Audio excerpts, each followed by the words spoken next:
Good evening. Welcome to the Selectmen's Meeting for August 21st, 2018. I'd like to call the meeting to order.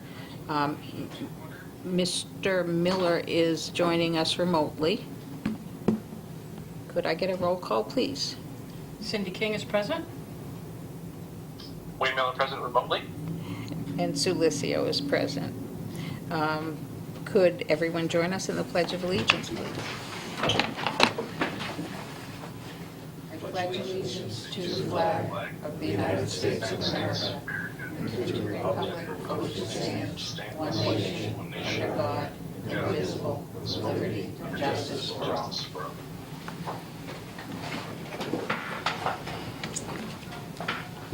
I'd like to announce that this meeting is being recorded. Anyone else recording?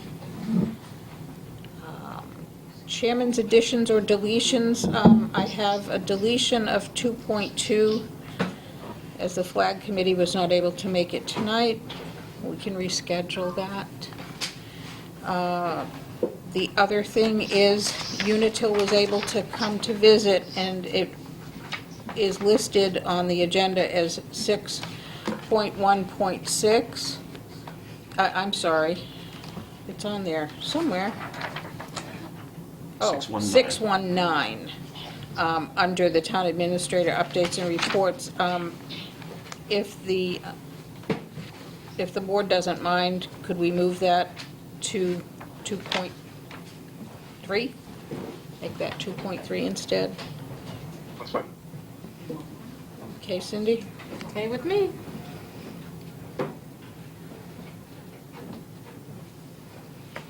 Okay, 6 o'clock. We have, I'm sorry, 1.5, public comment period. We have 15 minutes allotted. Yes, sir, in the corner. John Page, Smith Street.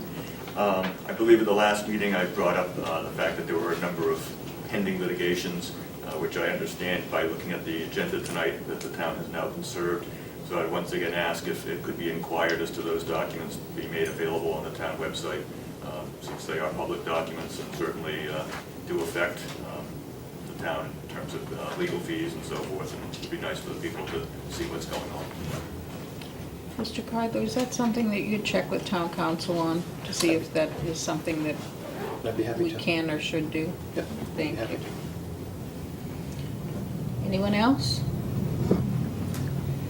Madam Chair, I see that I'm on the agenda. Is that Yes, the time you're that I should be speaking? 2.1, yes. Come. You want to pull up a chair? I think they can hear me from here, right? Okay. Well, thank you very much for having me here this evening with you. Madam Chair, I just wanted to give you and the Select Board an update on the earmarks that I was able to secure for the town of Townsend. The good thing is that, the great news is that all of the earmarks that I secured for the town of Townsend survived all the vetoes from the governor, as well as they were sustained in the bond bills, and the governor signed both of them. To give you an update on those earmarks, there's $7,100 for the Veterans Memorial requested to honor the veterans. That was passed, and the governor signed that. The $80,000 for the town common improvements. This includes removal and replacement of the sidewalks around the town common. I was able to get that into the environmental bond bill. That survived. And the other two earmarks, $125,000 for the development of a town master plan. I believe the master plan would allow Townsend to be more effectively planned for its future. And I was able to get that into the economic bond bill, including $500,000 for the Hartford Public Library rehabilitation. That was one of the projects that the town administrator, Mr. Creedler, brought to my attention at the beginning of this year, and I was unable to get that into the capital bond bill. But I was very glad that I was able to get this into the economic bond bill. Totaling all the earmarks that I was able to secure for the town of Townsend, the total came to $712,000, and, well, $712,100. So the next step is really advocacy from myself and the state representative for Townsend, as well as leadership from the town of Townsend. And I mean, when I speak about advocacy, I mean it's time to call the governor, his administration, and ask him to release it. That's the next step. Okay, so which ones of these, there's 3 of them that are from bond? Three are from bond. So that's the first, the Veterans Memorial is from No, bond? the Veteran Memorial is part of the budget. Okay, so that's a done deal then? It is a done deal. Nice, thank you. And the other 3 are bond bills? They are. Are they separate bond bills or the same? Separate bond bill. Okay. The $80,000 for the town common improvements, that is in the environmental bond bill. Another 2 are in the economic development bond bill. Okay.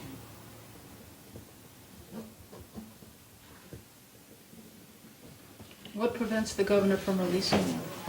What's the holdup, what would be the holdup in the money not being released? Could you ask us to call Usually, the governor and the ask? process for the bond is once you secure the money within the bond, you secure the projects within the bond. Now it's up to the governor and his administration to see if they are allowed to release that money within the bond because of the bond rating. So if we have a good bond rating, I believe the state's bond rating right now is A++. That's what I believe. But it's all contingent on how the bond rating is for the state. How soon do you think we would see some of this money for the project? As a guesstimate. They say that it It's- helps to call the governor's office, and that it helps to call you, and it helps to call our rep. And it helps to have a great relationship between the state senator and the governor as well. Oh. And the whole entire process to get this moving is you file the amendment into the bill, you speak on it on the Senate floor, which I did. You get your colleagues to pass it, and then you make sure that it survives the conference committee, and then you make sure that it survives the Senate side, because they also take a vote on it as well. And we've passed all that within that process. Now the next step is really having the governor to sign off on any of these earmarks. So how many letters do you think need to come from Townsend? We can do a letter writing campaign. I know Ashby is getting very creative, and they have a postcard campaign to try to get the governor to fund their new public safety building. Well, this is already So- funded. I so know, we I just know need that, but to- they're getting, that's just an example of the creativity that a community, a neighboring community Yeah. is taking as a postcard campaign to bombard the governor with postcards on pictures of the trailer that their police Calls, department is in. emails, letters, they all help. I can tell you one of the things that I've done with other senators is that when one of their constituents requests them to write a letter to the governor to sign off or release an earmark, they would ask other senators to sign on. So the more advocacy you have, the better. So all the amounts that I've given you have been secured. He has signed off on the environmental bond bill, he has signed off on the economic bond bill, and the Veteran Memorial within the budget is safe as well. So he just needs to release them. That's all he needs to do. Okay. So would a letter from this board help? It would help. It would also help that I sign on to that and get the members of my delegation to sign on as well, and then we'll submit that to the governor. So to whom should our letter be addressed? To the governor, To the with a governor. copy to you? To the governor, to the lieutenant governor, copy myself, and copy the state representative. Could we direct the town administrator to draft that? Absolutely. And could I get a motion to?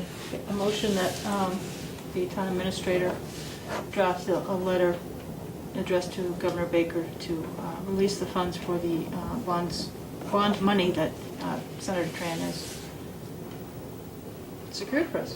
I would suggest that pick one of the item, the most important one that you would like to release. Because if you ask the governor to release 3 items, and you have to keep in mind, I secured $29.6 million for the district. So he's not going to sign off all $29.6 million. Oh. Okay. So we should also ask the members of the community out there to also send individual cards and letters with those items that they think are important. I know. What's the most important one for us? I mean, I would say sidewalks because, Well, I'm really, personally, I like the 500,000 for the Hart Library rehab, and that's got a number of moving parts to it. And it's a building that's out there that will be picking up, we'll have the Gary Shepherd out there with a bulldozer picking it up pretty soon if we don't put some rehab into it. The master plan is equally important. yeah, So I think individual members of the community that see something that's important to them should, but I like but the I Hart don't want them Library. to conflict when they get to his office. Oh, I they- want it to sound like a united voice of what our If priorities we get enough are. people to send letters, I think that would be, oh my, Townsend's on the map. That's one strategy. As a board, the biggest money is the Hart Library rehab. Not to dismiss any of the others, but I think that 500,000 is money that we're going to want to spend anyway. I have a question. The letter that I got from the governor's office said 800,000. That was the community development block grant. That was the block grant. Entirely different. piece. Okay, all right. Ooh, we're getting money. Okay, so that's the block grant. When we applied for the capital, for the, We already put, the capital plan already identified 25,000. yeah, for the not sidewalk. capital, I'm thinking for the master plan. We've already budgeted for that, so I think we're good with that. So I'll put that at the bottom of the list, although I'd love to have it. Yeah, because you were on the master plan, and I think we went forward with that regardless, right? We have, we're using MRPC to help us with facilitate it, and it's moving forward with community effort rather than taxpayer dollars, so. The reason I was thinking the sidewalks is because, I just remember like Shirley coming in and talking about the senior citizens and how difficult it is to navigate on those sidewalks. And given that we might still have time, or at least if we push that one through, if that one got through so that it could begin early spring, it might be done in time for, for the concerts on the Common too, which would be really nice. I love the idea of rehabilitating Hart Library, but we don't have a plan. Well, we can't have a plan. I know, but If we don't have a building. but that's why I'm And there's saying. another grant we're discussing about an additional, through the Disabilities Commission. This is terrible. We have all this money and we But don't know. If we're not going to prioritize Hart, then we should dismiss the other 300,000 grant that we're not going to apply for. Madam Chair. What do you think? I think if we're looking at our ability to pay for something internally, I'd say it's going to be easier for us to the capital plan to pay to do the sidewalks than it will be to come up with $500,000 to do the Hart. When you leverage that $500,000 that Senator Tran was successful in securing the earmark for with the disabilities grant that Cindy's talking about, we're now up to $800,000. Yeah. We do have the need for, at a minimum, archival space, storage space that's Had temperature capital controlled. planned on the sidewalks? Do you remember? Yeah, we put We 20. put 25 out there and found out that they came in closer to 70, so. Okay. But it's already. So we've 25. already got something in there. Yep. I say sidewalks come first then. I can't. Well, I have a question for Senator Tran. What do you recommend that these letters say individual things to the person, or a kind of an overall general? What do you think the letter should say that best would? I will support anything that comes from the leadership of the town. My responsibility and obligation to the town is really securing the funding for you folks. All the decisions should be made on the ground by you, by the residents, and by the select board. Yeah, well, but, you know, from, Jim's right. I mean, you're right. We really should make sure that it's something that is feasible for us to come up with the We're money. gonna do the sidewalks even if we don't get the 80,000. Right? I mean, I would assume. I'm sure the town's people, But we've already put 25. We have to come up with the money. We have to come up with $500,000 to keep the In art ter- library from falling into the Squanicook. No, I understand, but how does this all get budgeted, okay? If it's a bond, It's a state bond. it's a state It's not the bond, Townsend bond. okay. If we have to pay $500,000. If the governor releases the funds for the Hart Library, we would contract with the Commonwealth the state. way we normally do on Right. any time we have a disbursement of funds. And there'd be benchmarks we'd have to hit in order to get the reimbursements. So it becomes a state project, basically. Local project, Overseen. state-funded local project. It's not a debt exclusion that we'd have to pay for. No. But if we don't, if the governor somehow says, okay, though they asked for the sidewalks, we'll give them the sidewalks, the Hart Library wasn't important to them, so we're not gonna go ahead, we're gonna not release that money. I don't think that Then we they're have to gonna do a look debt that way. exclusion in order to get the Hart Library rehab. And look pretty silly for not If getting. we ask for one, does that mean that the others No, are dead? no, because you have to remember, he has already signed off on these bond bills already. And these projects and these amounts have already been secured within the bond bill, so they're not going anywhere. It's all a matter of him signing them off.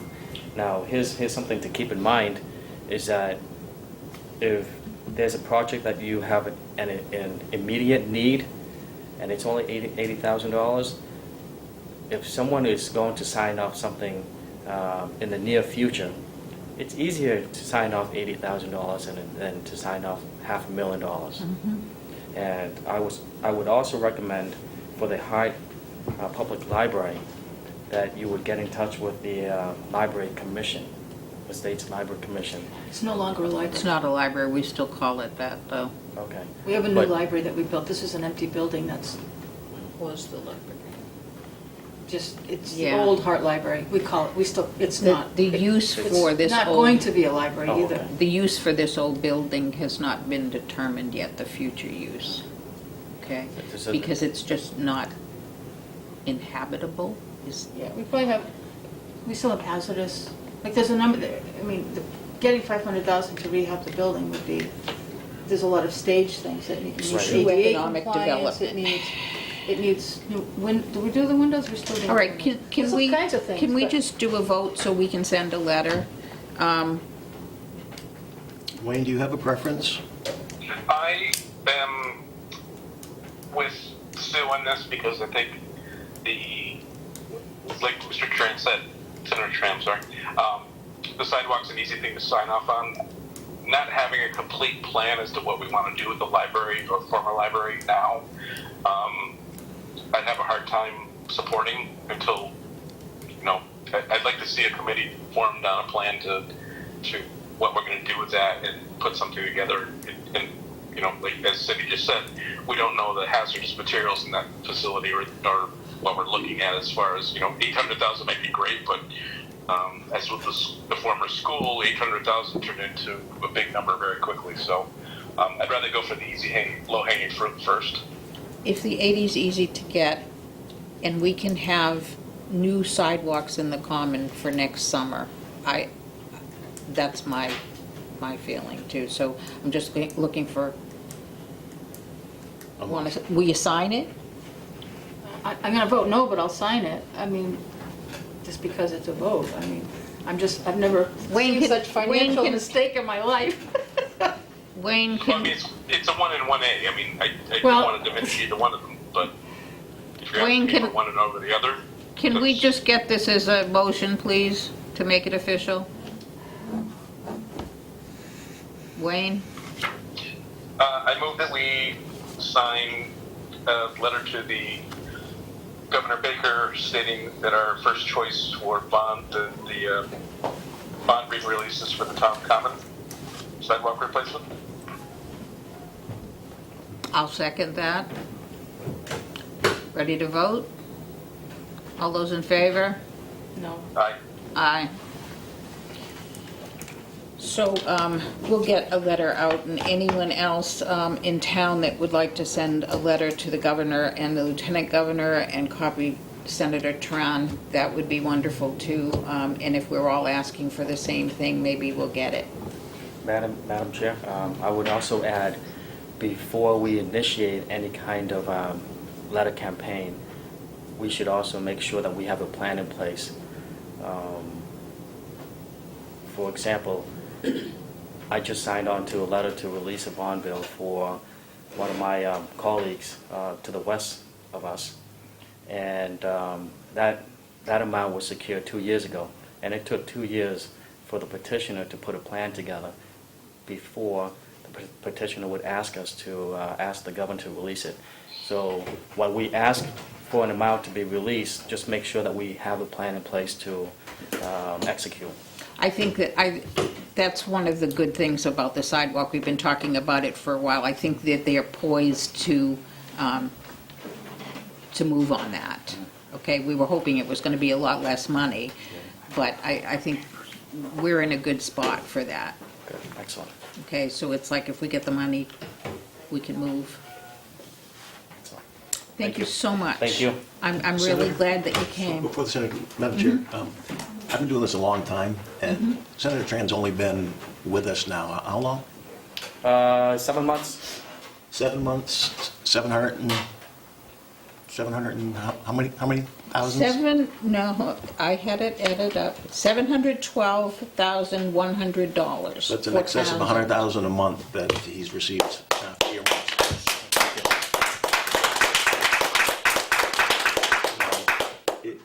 It's something that his first week on the job, he was calling and saying, give me a project. I've got, a 6-hour window to get something filed. Can you put a project together? You normally don't get that.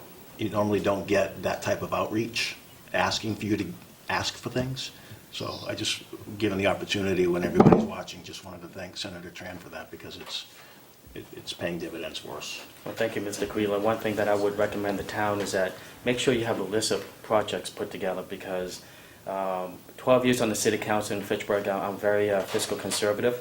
But one thing that I tell people is that when I'm up in the state level, I find myself to be very greedy, because every bill that comes across my desk, I read it very carefully, and if there's any dollar signs in there, I have to make sure that I bring that dollar sign back to my district, because if I don't, that dollar will go to Boston somewhere. And as you all know, we need the money in our district.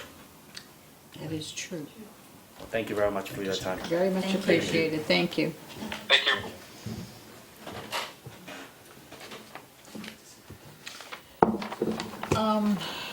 I saw Todd come in. We were told the flag committee wasn't coming, but it looks like the chair is here. No, he's not. No, Todd is, Oh, I'm sorry. Tubby just left. Yeah, Mr. Boucher called it 4:45 today, said the flag committee. You couldn't get a quorum, or you couldn't get a meeting together? For tonight? Uh-huh. We need a quorum for this evening? If it's gonna be a joint meeting. We don't have a quorum yet, I guess, so. It doesn't need to be a joint meeting to have the discussion, though, right? But we can have a discussion, and you can bring it back to your committee. Right. Do you want to do I that? would like to. Okay, so we're going to put that back in if the board is okay with that. One of the, oh, my glasses broke.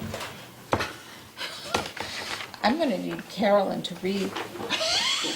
Oh, that's okay. We have the draft, and it says draft right across it. This was done a while ago. It was. Can you talk a little bit about it?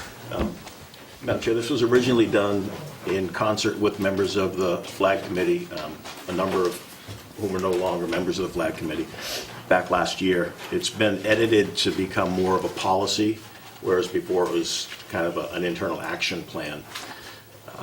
So you'll see Article 1, appointment and committee membership. It talks about there being 5 members appointed for 3-year staggered terms consistent with the municipal fiscal year. One thing that you in particular, Madam Chair, had noted was that there was no structure to how people get appointed and for any given term. They just seem to be appointed and be expected to continue in, like a Supreme Court justice until they die. So that's for us to give definition to, is that correct? Yep.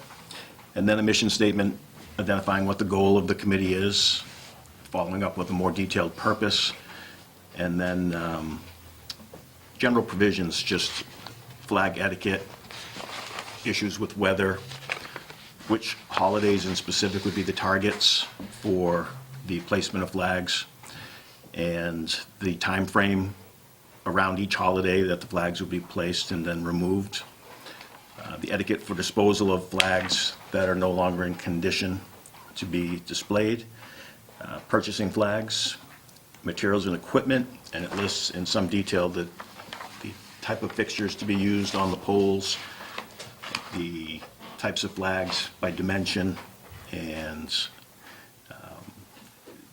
pretty fine level of detail down to the types of thumb screws in each of the mounting brackets to be used to make it secure. It then gets to the final section, installation, care, and upkeep, and it just concludes with, at all times, the American Flag Committee shall strive to limit both expense and liability to the town, all the while striving to best serve the community and fulfilling the committee's mission. So this is followed up with several pages that appear as attachments that show the locations that the prior committee had agreed would be the locations that the flags would be displayed. Attachment A shows the town hall going down the front walkway and across the front of the town hall property. Next, you'll see in phase 2, the front of the common and along the sides of the common. The next page, you would see Elm to Jeffs. It's going down toward the fire station. Next, you would see Main from the center down to Oak. And that gets as close to what the original, as I understand it, what the original area for display was going to be. I know that there was a lot of discussion on the flag committee last summer about the fact that people had purchased flags with the expectation that they'd be flown at locations, and the committee wanted to make certain that they were honoring those earlier promises that had been made. So that map is supposed to cover that area. But again, it was something that General was voted. center area. Yeah, basically it'd end up down to workers' credit, down to the Hart Library, both sides of the common, front of the common, and down just to past Jeff's to the fire, almost to the fire station. I don't have, personally, I don't have a problem with wherever you want to put flags, as long as the rules are followed. And I'm, the Girl Scout in me, and having a daughter in the Marine Corps,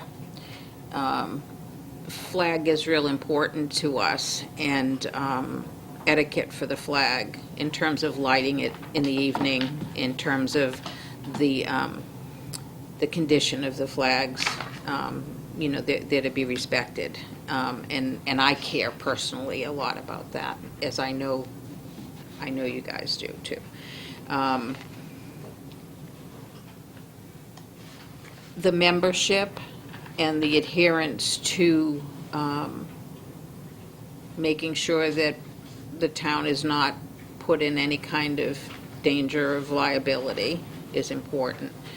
The other thing that we were going to talk about, though, too, was the possibility of, the flag committee has never asked for a budget. It might behoove the committee to ask for a budget. Then you don't have to worry about donations and whatnot, because it's not practical to think that if I gave a donation 20 years ago, that donation of whatever it was is going to be forever. That's one of my questions. What are the pros and cons to a budget versus donations, as far as the town is concerned? Well, I think that it makes it a little bit, if it's the town, if it's an appropriation in the town, you have a budget, it goes through the town accountant, everything is, all of the accounting is done for you. It has to be done for you if it's a donation. They can't take donations in and just go to the store and buy flags. They That's have to- true, it all would money have to come go in the as well. accountant and the treasurer It would have to anyway. come in as well. I mean, there's more people to share the burden, I guess is the best way to describe that. With donation? No. If it's the town, then every taxpayer pays Oh, no, yes, no, I understand that. X amount. Okay? Yeah. I think, in response to your question, there needs to be some buy-in by the town if there is a town expectation that the displays will take place. I know that the committee's been limping along. They've got a little bit of money, but not a lot, and those resources never match what people's expectations are. And what was what is the estimate, if you know, for if, I hear people saying they want it all along Main Street. Well, I don't know what all along Main Street means. I'm just thinking, if that's the case and they want them on the poles, then I know it's 119, it's a state highway, you're gonna need a police officer, a state police officer, I think, to, Safety details. yeah, that's what it's called. So all of that adds up. What's a guesstimate in terms of how much it would be I think- per time? Sure. On the couple of occasions where we've actually used a private contractor to come out with a bucket truck, and it's their liability, their responsibility, up and down was roughly $1,000. So if there are 4 holidays that the policy contemplates, that'd be $4,000, roughly. So one of the ways that I think would be, the best way to do it would be to have a base budget of $4,000 or $5,000. You know, it's not a huge budget, but it is some skin in the game for the taxpayers. And then also seek donations to build up kind of as a friends of the flag committee group, where you can build up some of those funds and do purchases of flags. So the town basically is paying the labor to get them up and down, and the donations are to replenish the stock of the flags. And again, as Cindy said, those donations would have to come into the town. The money comes here. Made out to the town. Yeah. And it would go into your account, Okay. okay? I'd like to ask, I gotta start with the committee.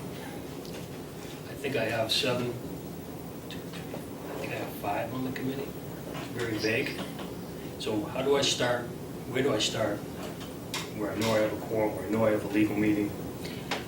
Okay, the committee, our board needs to set the number, right? Yes. And what had we discussed? Five was... The 5. 5 was where you are now, I believe, I think so, yes. and 5 is what the policy says. So it'd be a matter of taking the existing 5 and assigning terms to them. So 2 would be 3 years, 2 would be 2 years, 1 would be 1 year, and then you roll from that point forward. Okay, so that would be day 1, okay? And then a quorum would be 3. 3 out of 5. You have to do minutes You have to do minutes Right, right. Yeah, I understand and how the submit meeting them is to the run. town. and postings. Okay. Resignations, just a letter to you? A letter to the town Town clerk. clerk, CCing the board. Clerk. Okay. So that being said, if I can get a committee of 3 to 5, have a quorum. We haven't had a meeting yet, because we were supposed to have one last week. Nobody opened the town hall for us, we didn't have a quorum anyways, so on and so forth. But, so, I'm the only one on the flag committee that's really seen this, the draft. So what I would like to do is make sure I have a committee together, fine tune this. Does that make sense? I thought that the other members had received it. Did Karen send it out to the other folks, Carolyn? I forwarded it to Todd, he's going to Right, distribute it I've to his members. seen it, what you just said, what you've read. But I need to, But his members didn't come to the meeting, from what I understand. so- right, we didn't have a legal meeting, we didn't have any members, so I'd like to sit down and just discuss this, and fine tune it, see if we were all. on Okay, so the board. first thing is for post a meeting agenda. Make sure you've got a quorum coming, which is at least 3. And then you're in business to start going over it and tweaking it, come back to us. Selectmen's meeting, Yeah. we'll back over this. Yeah. What about a vote of this board for setting the actual number and 3-year terms? I think that's In the order. one thing in this policy that is squarely yours. The rest, I think, Todd's right, having his committee review it and tweak it if they think it's necessary, but the structure of the committee is yours, so maybe when Todd meets, he can see which of his 5 members want to be 3 years, 2 years, and 1 respectively. And then when you meet jointly, you guys can vote that. I mean, I actually think when we look at the mission statement, in terms of the purpose, that's ours too, Oh, okay? absolutely. So that part is us. It's how many people are on this committee and what does this committee do? How you do it is up to you, okay? All right, so can I get a motion? Can you suggest a motion? Well, I'll make a motion that we identify that the Townsend American Flag Committee be assigned five members with 3-year staggered terms, consistent with the municipal fiscal year.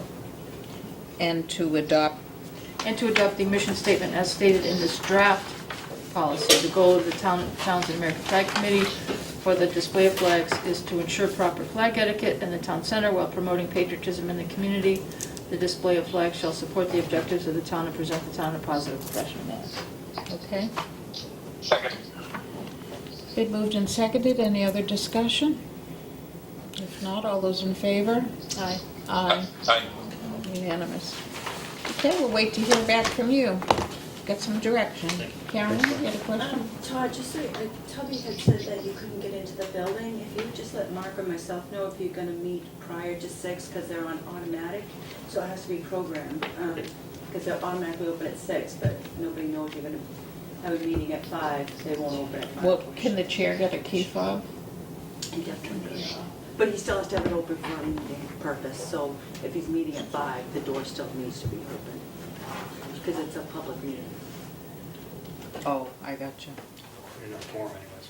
Yeah, but, but just give me a heads up and. You will. Myself and Mark. We'll get there. Thank you. Okay. I can't see. I'm not kidding. Without my glasses, I Motion cannot adjourned. see. We're done with the meeting. We did everything. So- Carolyn, I don't know if I can. Just one- Oh, they work. Want mine? They're broken. I'm fine. How are you gonna write? I can still see you. I'm just leaving. Thank you. Okay, the next is 3.1. We're not done yet. Appoint Robert Thompson to the Townsend Historic District Commission effective August 21st, 2018 to June 30th, 2021. Can I get a motion, please? Can I Who's do- making motions, Can you I do- or Wayne? I'm doing them since he's Okay. not here. Can I do 3.1 and 3.2 together? You may. Okay, I make a motion that we appoint Robert Thompson and Susan Gherkin to the Townsend Historic District Commission effective August 21st, 2018 to June 30th, 2021. Second. Moved and seconded. All those in favor? Aye. Aye.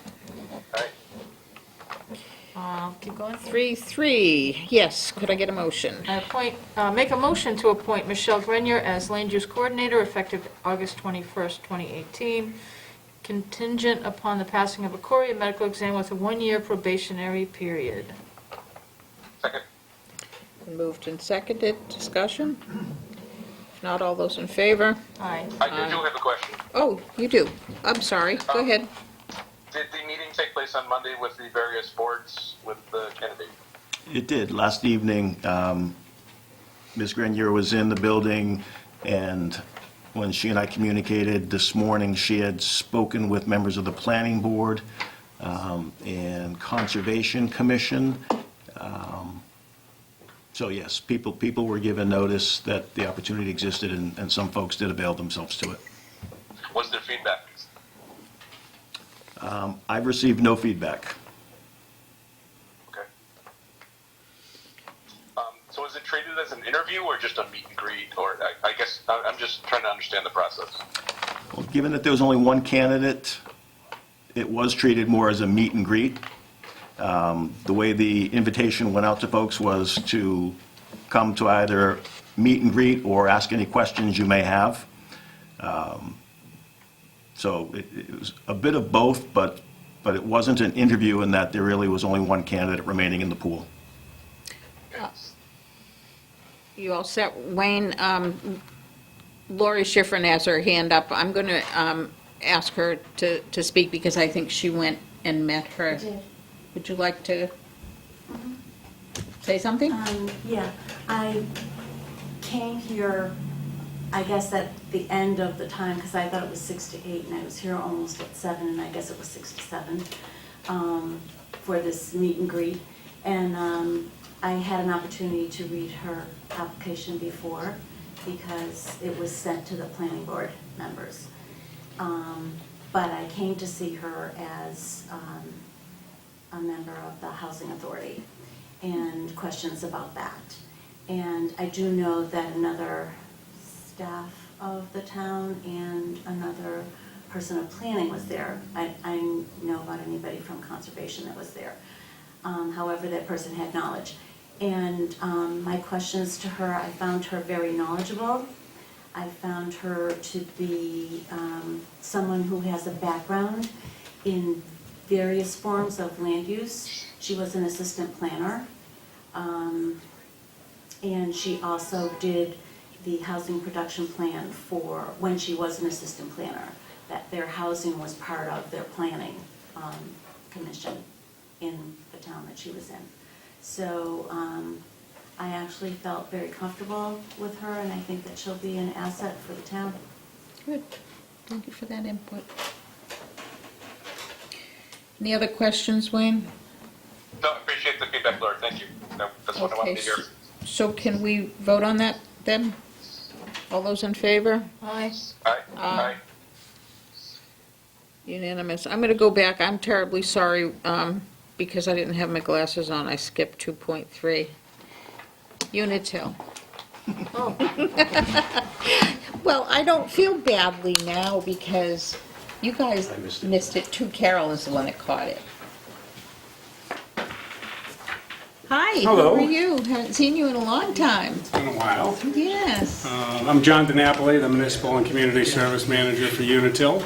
I'm with Sarah Sankiewicz. Sarah is our system-wide arborist for both New Hampshire and Massachusetts. So Jim reached out to me the other day and said that you had some concerns, and I know we dropped off some information earlier today, and hopefully you've had a chance to review that packet that we dropped off. If not, Sarah is here, and she can answer all of your questions because she's finally in tune to everything that we do in both New Hampshire and Massachusetts. I'm the one that brought it up. It's my neighborhood right now that there's lots of trees that have come down. And I just want to understand what's happening, what's the plan, why, how decisions are made as to what gets taken down. Because I think, a lot of residents are asking those questions. There are some areas that really look like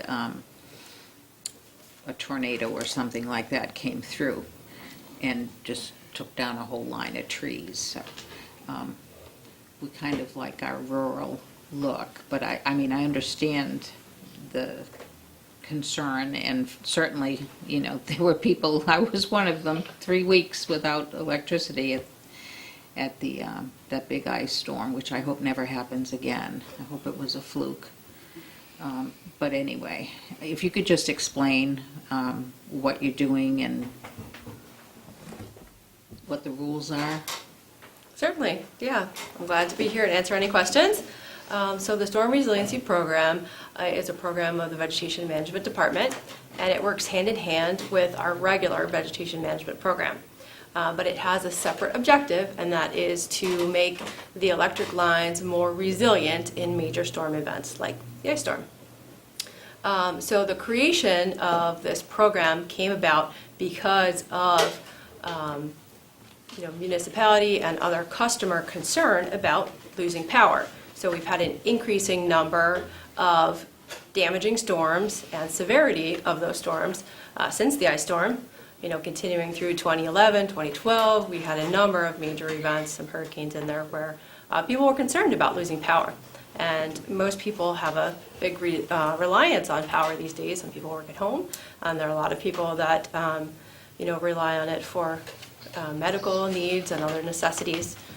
So what we did as a power company, we responded to requests from the Public Utility Commission to make the electric system more resilient in storm events. The number one cause of loss of electric in storm events is tree-related outages. So tree branches and whole trees fail onto the power lines and cause them to come down. That's the reason that they fail in storms. So we took a look at the exposure of the lines to trees along certain roads in all the towns. And from there, we selected only critical circuits and critical sections of those circuits. So that means serving the most amount of customers on those circuits to do the storm resiliency program. So it is not everywhere on every single road in the town. It's only on select circuits and on select sections of the circuit that serve the most number of people.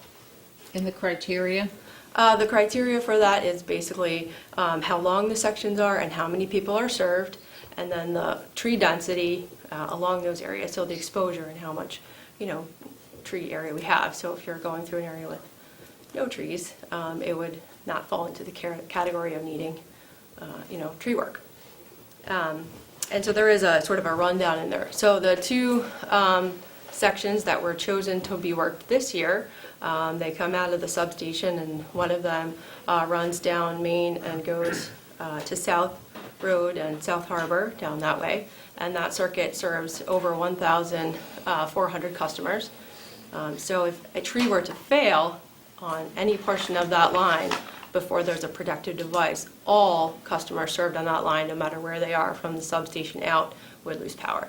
And that would include the shelter that's at the high school and the water department that's down there, so all of that would be without power. The other portion comes out of the substation, runs the other way, and then ends up coming up Brookline to the complex up there as well. And that serves 2,000 or so? Yeah, so it's 2,000 total. That one's 500, a little over 500 customers for the central portion of Townsend there. So that's this year's plan. That's this year's plan. And in next year's plan, there's a different section?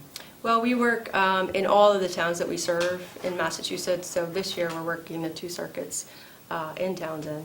And last year we did a small portion of the other circuit. So that would be the circuits that are served for Townsend. So we would move on to another town in the following year. Okay.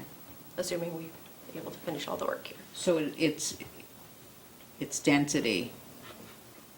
Yeah, that's part of it. Yep, so it's actual tree exposure, the condition of the trees. So, are they healthy trees? So there's a couple of things that we look for. We have a certified arborist that handles all of this, that works directly for me and for the company. And that arborist also has a track certification through the International Society of Arboriculture. So that's tree risk analysis qualified. So we have a industry-leading risk assessment protocol that they follow. And so if the tree is tall enough to hit the power lines, we inspect that tree. So it could be across the street. If it's 100 feet tall and it could fall, we do a 360 review of all the trees to take a look to see if there are any reasons that should come down. The things that we look for are structural stability issues. So it could have a crack in the back.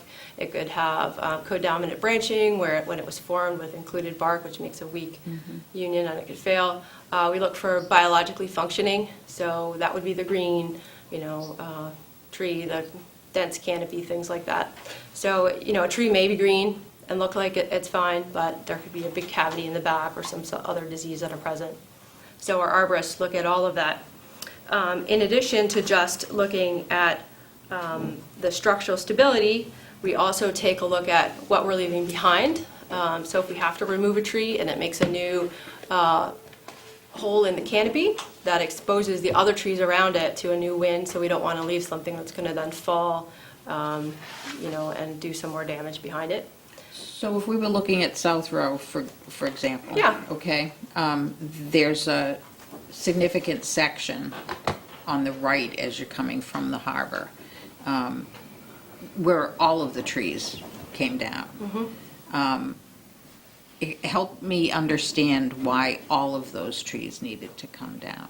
So that section, when you turn right off of Main onto South, is still part of the critical load. So that's, all 1,495 customers that would be out of power if something were to fail there. So in that section, we are looking at trees. So if they have, and we have levels of risk. If they meet a level of risk criteria for failure, then we call that actionable. So the tree would be a possible candidate for removal. And at that point, we would then talk to the owner of the tree and find out whether or not That's they not would the want to have- situation, though. That whole section, I think, is state. I think it's state So then we land. would talk to the state. We Wildlife. filed a permit with the state to remove the trees. Yep. So yeah, if it was, if the tree was back on somebody's property, we would get approval from them. Even if they're adjacent to the state property, we typically, give notification and let them know what's happening and educate them about what's going on. We don't want to surprise people coming in and It just removing the surprises trees. me because not all of those trees, I can't believe that all of them would have been diseased or about to, it was like Yeah. 10 feet back, all gone. Yeah, so some of the things that we look for are defects in the crown, and so there could be things that our arborists are finding, and all of that is documented. We keep a work planning document, so if there's a particular tree you want to look, we could tell you what was wrong with it. There's also a couple of trees that were taken down on Ash Street on the right-hand side across from the water department. Oh yeah, I'm familiar with those. I actually saw those trees myself. Okay, my understanding was that that's considered wetland on that side? Yep, that area is within the prime habitat zone, so I'm not positive it's actually wetland, but it is in the prime habitat. So we do have a permit filed with Fish and Game to work in that zone because we own the right-of-way that also goes off-road, not across the road. But those trees were within the roadway permit anyway. But yeah, we have filed a operation and maintenance plan for working within those areas, which includes wetland. And so you're aware that our wetland bylaws are a little bit stricter? Yep, yeah, we were all from the road surface within the right-of-way zone. We didn't have any machinery or anything Okay. off in there. And all of those trees had severe decay inside. You can see even within the stumps, they're pretty hollow. Okay. Yeah. Yep, so we definitely don't want to take down any trees that don't have to come down. Part of our program also includes the option of tree growth regulator, which is a chemical that's applied to the roots of the trees, and it helps make the fibrous root systems stimulated so that you have a better uptake of water. It also makes a thicker coating on the leaf to help prevent from insect disease, and it slows the tree's growth response so that it has more energy for defense mechanisms. So the idea is that if we're pruning a tree and we don't have to remove it, we can help to make it a little bit better, so in the future we don't have to come back and take the tree down later because its health declined after we went through and pruned it. So that's something we do, as an option. We specifically implemented that because we are thinking about what trees are going to be left and how can we help to have a healthy forest so we don't have to come and take them down. So I would, urge the town to do anything, that they feel they should for the means to help keep the trees healthy. And that way, we don't have to have a hazardous condition next to the power lines. And, anything we can do to assist with that, we would be willing to help out. Jim, did you talk to conservation? I had talked to Conservation when you first called me, and the chair went down and reviewed it and didn't believe there was anything jurisdictional at that time. Okay, So that's the information I have. okay. We also have a tree replanting program through the Arbor Day Foundation. So they have an energy saving trees program. So customers that have a large number of trees taken down, we give them the option of getting a replacement tree through that. And we also open up a number of trees to any Unitil customers that are served whenever we come through with a program like this, so that anyone can get a free tree to replant. So we do recognize that a lot of trees are being removed. They have a reason that they're coming down related to safe and reliable electric power, but we would like to encourage planting the right tree for the right place and definitely repopulating trees along the power line areas. One other question, the stumps. They're not as far down as I thought that they would be. Yeah, we usually try to get them as low as we can with the saw. We are not completely finished the project, so Okay. when our arborist comes through and reviews it, sometimes we have them come back and cut them lower, and sometimes... Because some of them will end up sprouting. Yeah, too. that's correct, yep. Yeah. So in a lot of cases, we will get them cut as low as we can, and in certain areas where there's safety considerations or, site considerations, we do have them ground as well. Okay. I'm going to allow a question because this is a public It's discussion. a comment. I like your expertise, and I think you've answered a lot of questions for the people watching. Just a quick on-the-side question. I have a drooping line. If I call Unitil, will they come and tighten it up? Sure, yeah, you can call with any concerns about a drooping line or, attachment, and Okay. somebody will come out and review it and let you know whether or not it's a hazard and anything needs to be done. Yep, Thank you. no problem. Since we have them, yes, question? Well, I just have some comments. I probably do have a couple of questions, if I may have some leeway. I want to go a little bit down memory lane to 2008, the big ice storm. But I think we also had one that was more snow than ice, but we lost power a few years, maybe it was 10 years before the big ice storm that we all are familiar with, which had a very similar problem, I should say. Trees and poles came down and we were without power for at least 4 days. And if I'm not mistaken, jumping back to 2008, 9, and 10, I think, if I remember, were you the arborist that came? I was the arborist that came in 2011. Okay. We started, Okay. Yep, I was hired right after the ice storm, and my job was to rebuild our vegetation management program and take into consideration storm events. Okay, and if I remember correctly, the conversation that you were having with the towns was to try to get you to take more trees down. Yes. Not take less, but to take more, that we were living post-traumatically with the many trees that came down and the infrastructure problems, which I don't want to get into, but that have been fixed, but that the trees were a big problem, and the towns were being not just Townsend, but trying to be very proactive to get not only Unitil but the other utility companies to do whatever we can to keep those poles up. If we have another ice storm, that there's not a threat that isn't directly related to the poles themselves. And I know I was living here then, and I remember trying to get anywhere, and particularly the pine trees were, those stand out, and I remember the conversations we had as a community and officially with you coming in and explaining how trees work and why the ice storm was such a problem.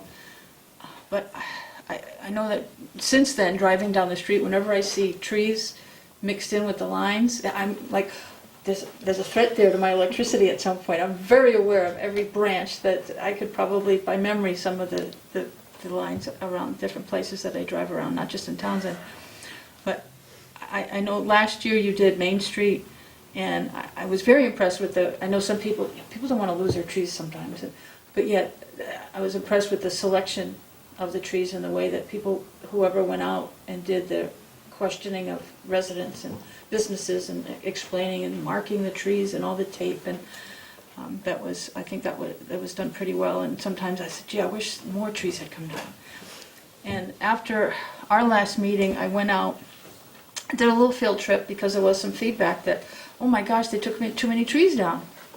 And I have to say that even going down, I know it's your neighborhood, but that's... It's okay, you can go there. I did, well, but I went through there, and I have a different opinion that stretch where it seemed to almost clear cut from the street, looking at what is still there and what was there, and I've hiked in that area, and now I can park there because there's no trees, there's room to park. So thank you for giving a parking area. But that stretch was mostly pine. I know some of the sprouts that are still coming up are oak, and they grow everywhere around here with all the acorns. But looking at the density, not being an arborist, but my assumption that on those pine trees, that the density of the pine is that's a hazard in and of itself because they don't have enough ground to That's to correct. root. Yeah, So once that you remove one, you could have a domino effect very easily because they're sort of supporting each other because they grew so close together. Is So- that also part of why the space from the street was done in, because the density, you can look at the density that's left, at the woods there, which is sometimes that's nice when you're hiking and geocaching, which I like to do back in there. But the trees are still high enough that some of them can still come down, Yeah, I and mean, they're still a threat. The ones that are there. they are, so we review all of those. It's very intensive. It takes, from the beginning of the year until we start cutting down to review all of these trees and come up with a plan. And we don't take it lightly because we spend quite a bit of money taking the trees down, so we have to make sure that we're prudently marking the trees and that we really think that they will be a threat. So we've done quite a bit of training to make sure that we are correctly identifying those. Obviously, if I could predict exactly which tree was going to fail with some magic glasses, I'd be a millionaire. We read the trees visually as best as we can and use the equipment that we do have, sounding mallets and binoculars and things to try to figure out, scientifically which trees we think will fail. So part of it is looking at the density and how they're structured there and thinking if one of them fails or, we take some of them out, it might cause a chain reaction and have more problems along that line. And every year, we have, as arborists, we got into this job because we love trees. So we have a little bit of heartburn when we see how many trees are being marked. But after we go through and years go, a cycle goes by, it really does come back and, look like a beautiful area, even when we go through.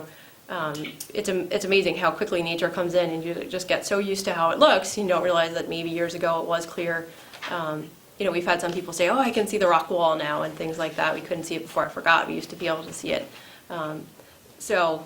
We do definitely take into consideration that it will look different, and we explain to people that a lot of trees will be coming down, but they know that it's for a reason, and we let them make the determination whether or not they, think that the risk is acceptable.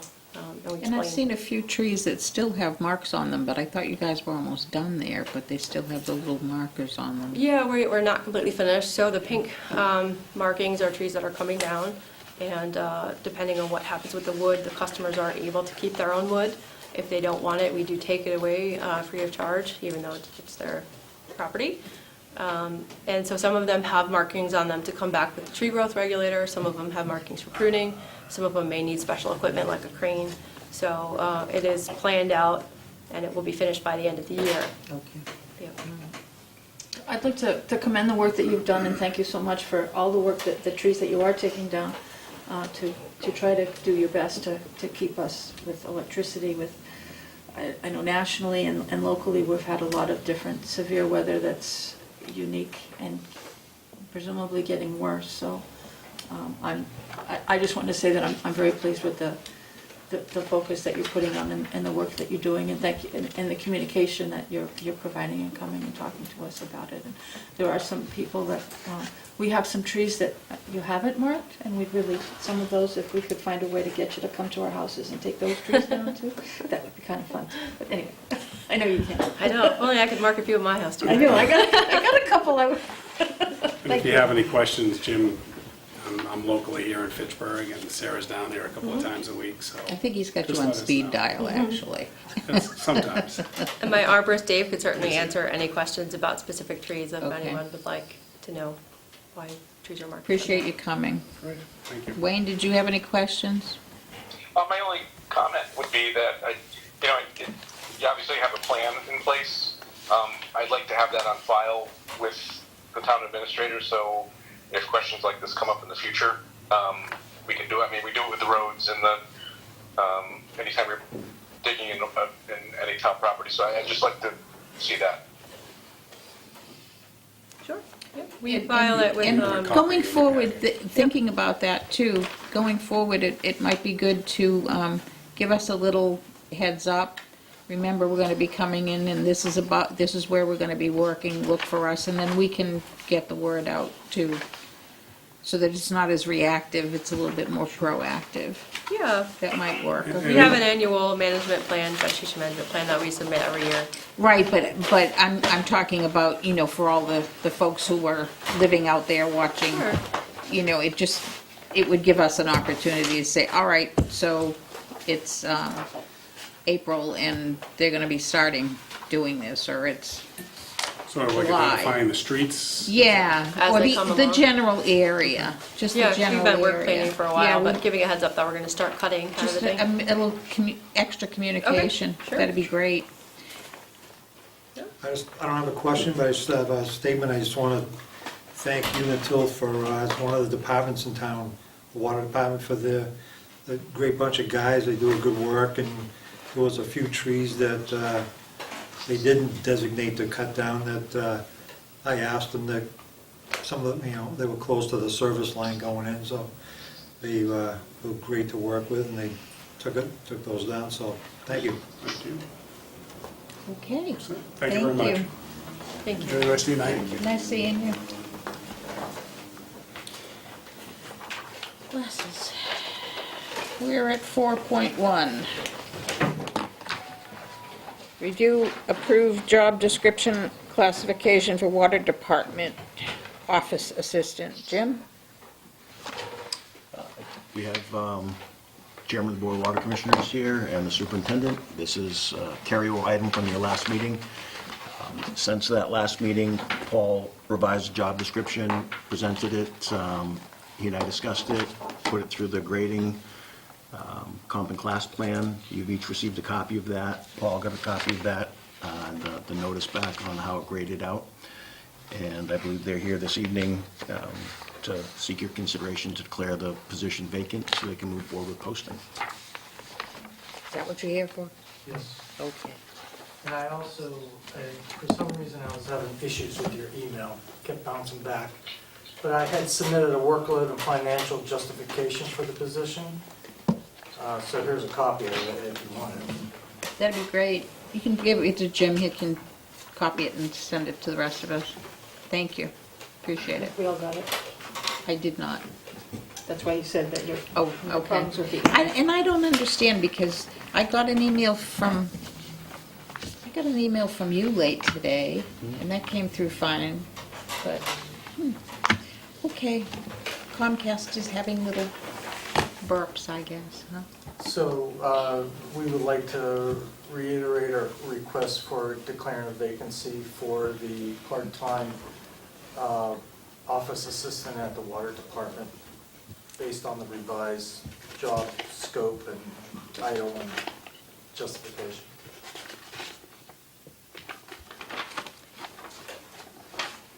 Can I get a motion? The motion is to, for what? Declare vacant. Declare Declare it the vacant. I'll make a motion to declare the position that doesn't exist, the part-time, is there a part-time office assistant? No. There isn't, they've been Okay. using a So would the, contract person. would it be an Declaring appropriate it motion vacant to declare a creates position it, vacant right? that we don't have? Well, the position does exist. Oh, okay. As of this, the submission from Paul and the water commissioners of the position description, the way the policy reads is, it then gets put through the comp and class plan and graded out, which it has been, so that does appear as a grade 3 placement. So the position exists. It's on been the graded, matrix. It's in the books, so they're just looking for you pursuant to the policy to declare it vacant, so they can then move forward and post. They've done everything that they've needed to up to this point. Okay, all right, I'll make the motion to declare the part-time office assistant at the water department vacant. Second. Point of, 1 second. Been moved and seconded. Discussion in the board? I'm not, the last I knew that we were against this, so I didn't know that, I know we haven't discussed anything since then, so I have all kinds of, I'd like to know why this is even back to us this quickly.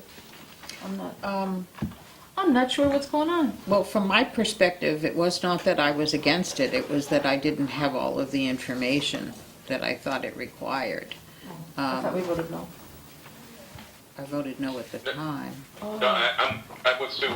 I think Lance did a very good job of describing the I haven't read it yet. requirements and why they're doing this, and the job description that was not correct. So that's what I think that's how I understood we left it last time, was we told them to go back and correct those issues.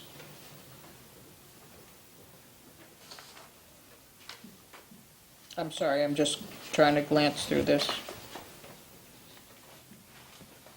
So Jim, have you reviewed the differences between, have you looked I at have. any of this? Do you have Yep, any? I did. I reviewed the office assistant / water position description that Paul and the Board of Water Commissioners submitted.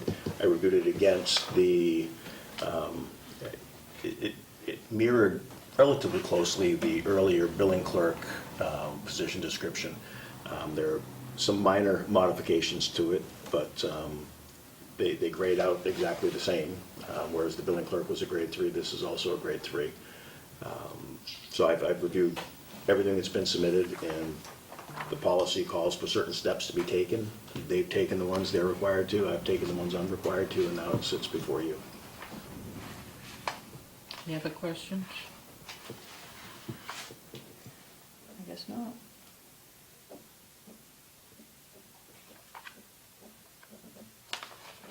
Paul, did you want to say something else? I just wanted, just a clarification, the title is office assistant, not part-time office assistant?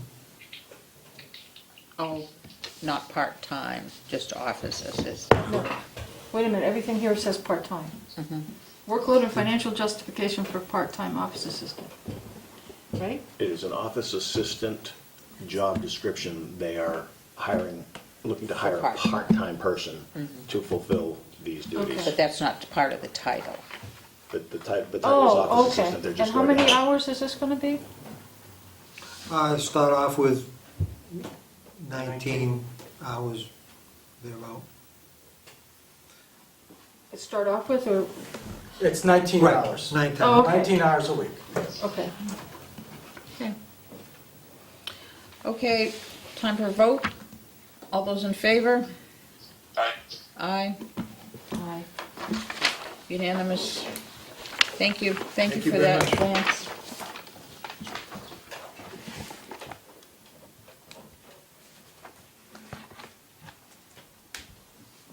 Four point two, review approved sign road opening permit for 460 Main Street, 33 New Fitchburg Road. Can I get a motion? Oh, where is it? 4.2. Make a motion that we approve and sign the road opening permit for I don't know, 460 Main Street and 33 New Fitchburg Road? Are there two separate ones? Okay. Yeah. So there are two permits? Can we call that permits then, please?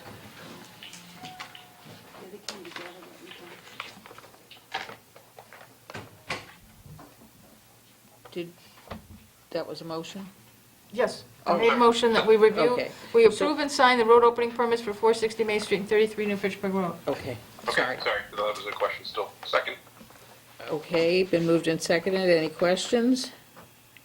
Not all those in favor? Aye. Aye. Where's the here's the proclamation that's coming up.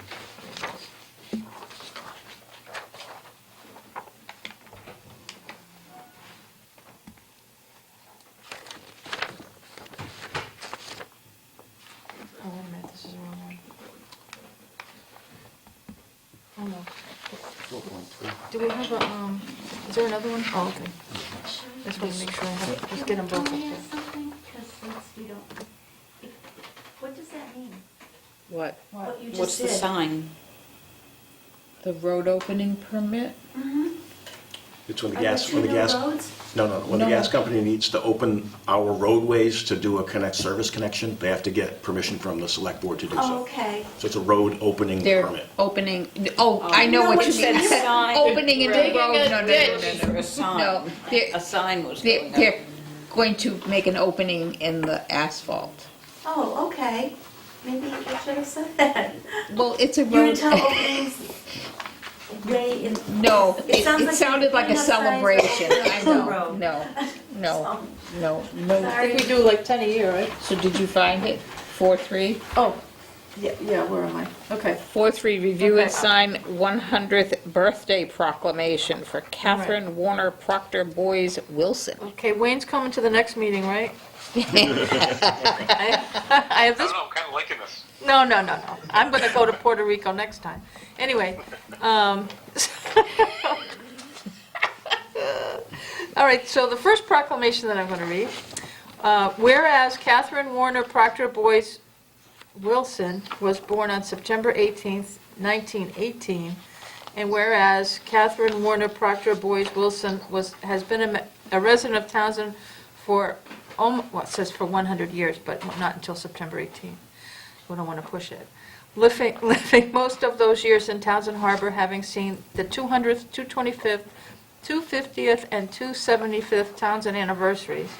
And whereas Catherine Warner Proctor Boys Wilson was an active youth member and active adult leader of the Townsend 4-H clubs, and whereas Catherine Warner Proctor Boys Wilson was an active youth and adult member of the Townsend Grange, the Prescott Grange of Pepperell, North Middlesex Pomona Grange, and the Massachusetts State Grange holding offices of importance.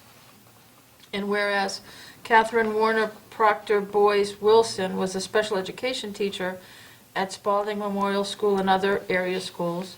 And whereas Catherine Warner Proctor Boys Wilson served on many town committees such as the 225th Picture Book Committee and the 275th Anniversary Committee, where she was featured on a Proctor family float which displayed the nearly 300 years of her family's contributions to life in Townsend. And whereas Catherine Warner Proctor Boys Wilson was an active member of the Townsend Historical Society and was made an honorary life member and is often thought of by many as Townsend's historian.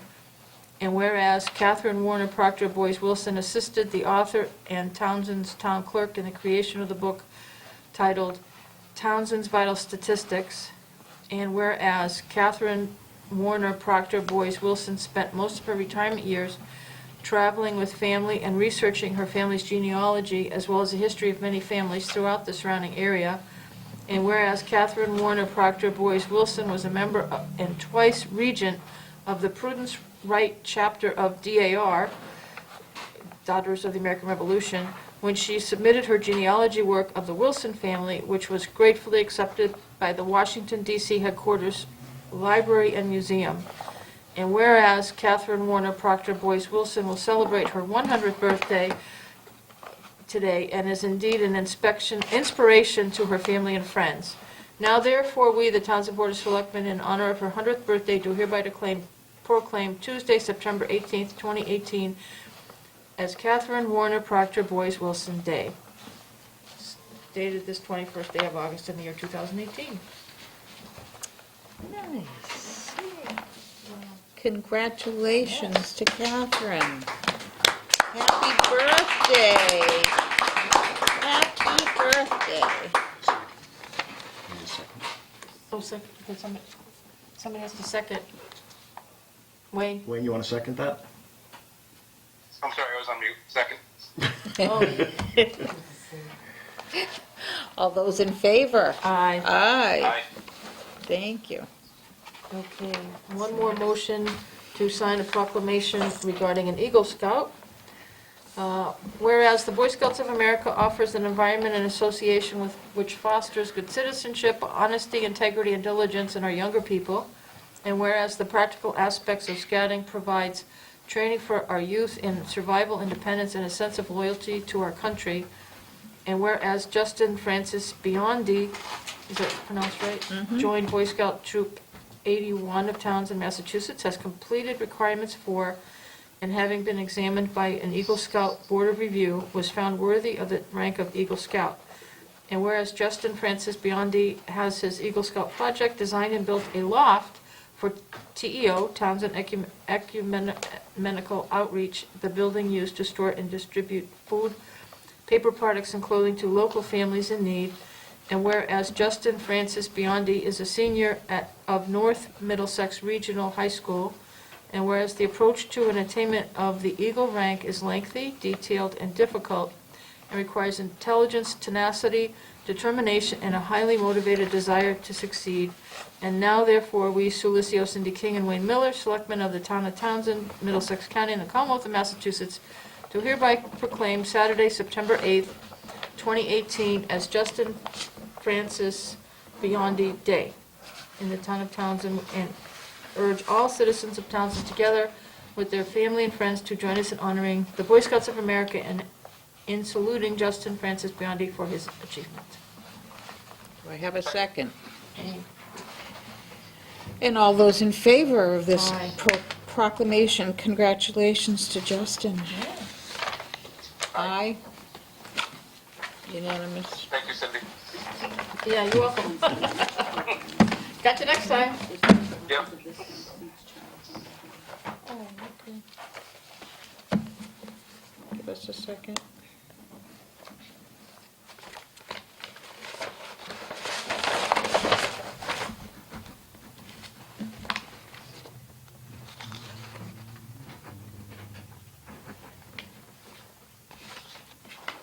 That's the first one, we're just doing multiple copies.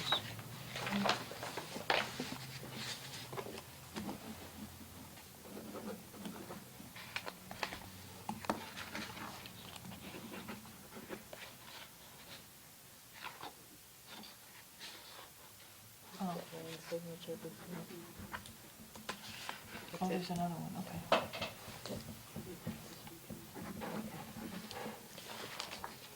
Next week anyway, right? Yeah. Thank you.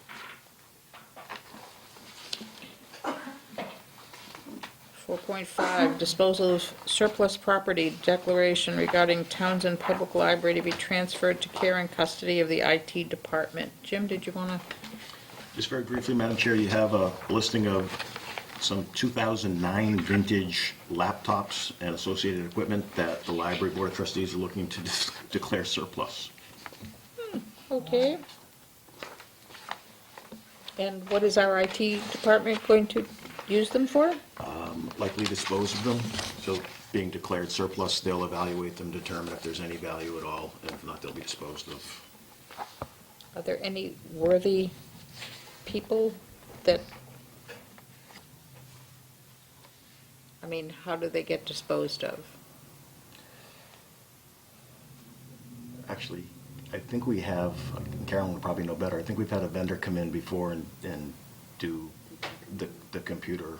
There's a few different ways we dispose of computer equipment. Some of it honestly is taken to the recycling center and we have to pay for it because it's 25 years old. But they've had that vendor that comes in to recycle to make money for Friends of the Seniors before. Okay. Make a motion that we authorize the disposal of surplus property from the Townsend Public Library to be transferred to the care and custody of the IT department. Second. Moved and seconded. Any other discussion? If not, all those in favor? Aye. Aye. Aye. 4.6, review approved change order number 6 in the amount of $6,814.28 for the West Townsend Fire Station, contingent upon the approval of the town accountant. Jim? Very briefly, Madam Chair, this is to change some of the components for the fire alarm system and the sprinklers in the new West Townsend Fire Station, and additionally to increase the width of the pavement in the front of the building by some 3 feet.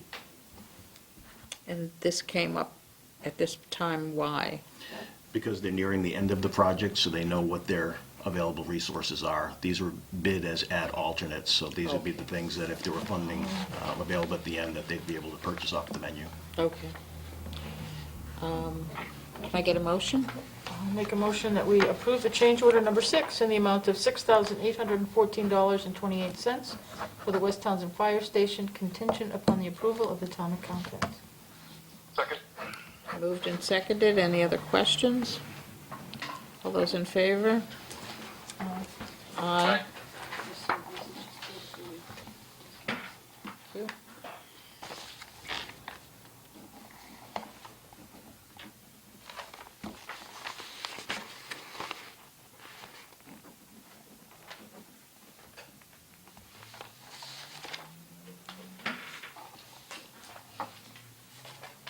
For 7, discussion regarding treasurer collector interim services.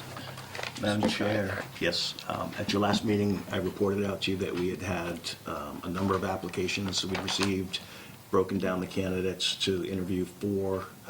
At the end of the day, there were 2 that were viable candidates, neither of which we could afford based on what our salary scale is. I think I also reported out that there are some other communities that are currently in the marketplace as well. One actually reached out to see what we were paying, and they're paying about, I think, 13 grand more than we're currently paying. We've re-advertised and have received 1 additional submission, and it's somebody that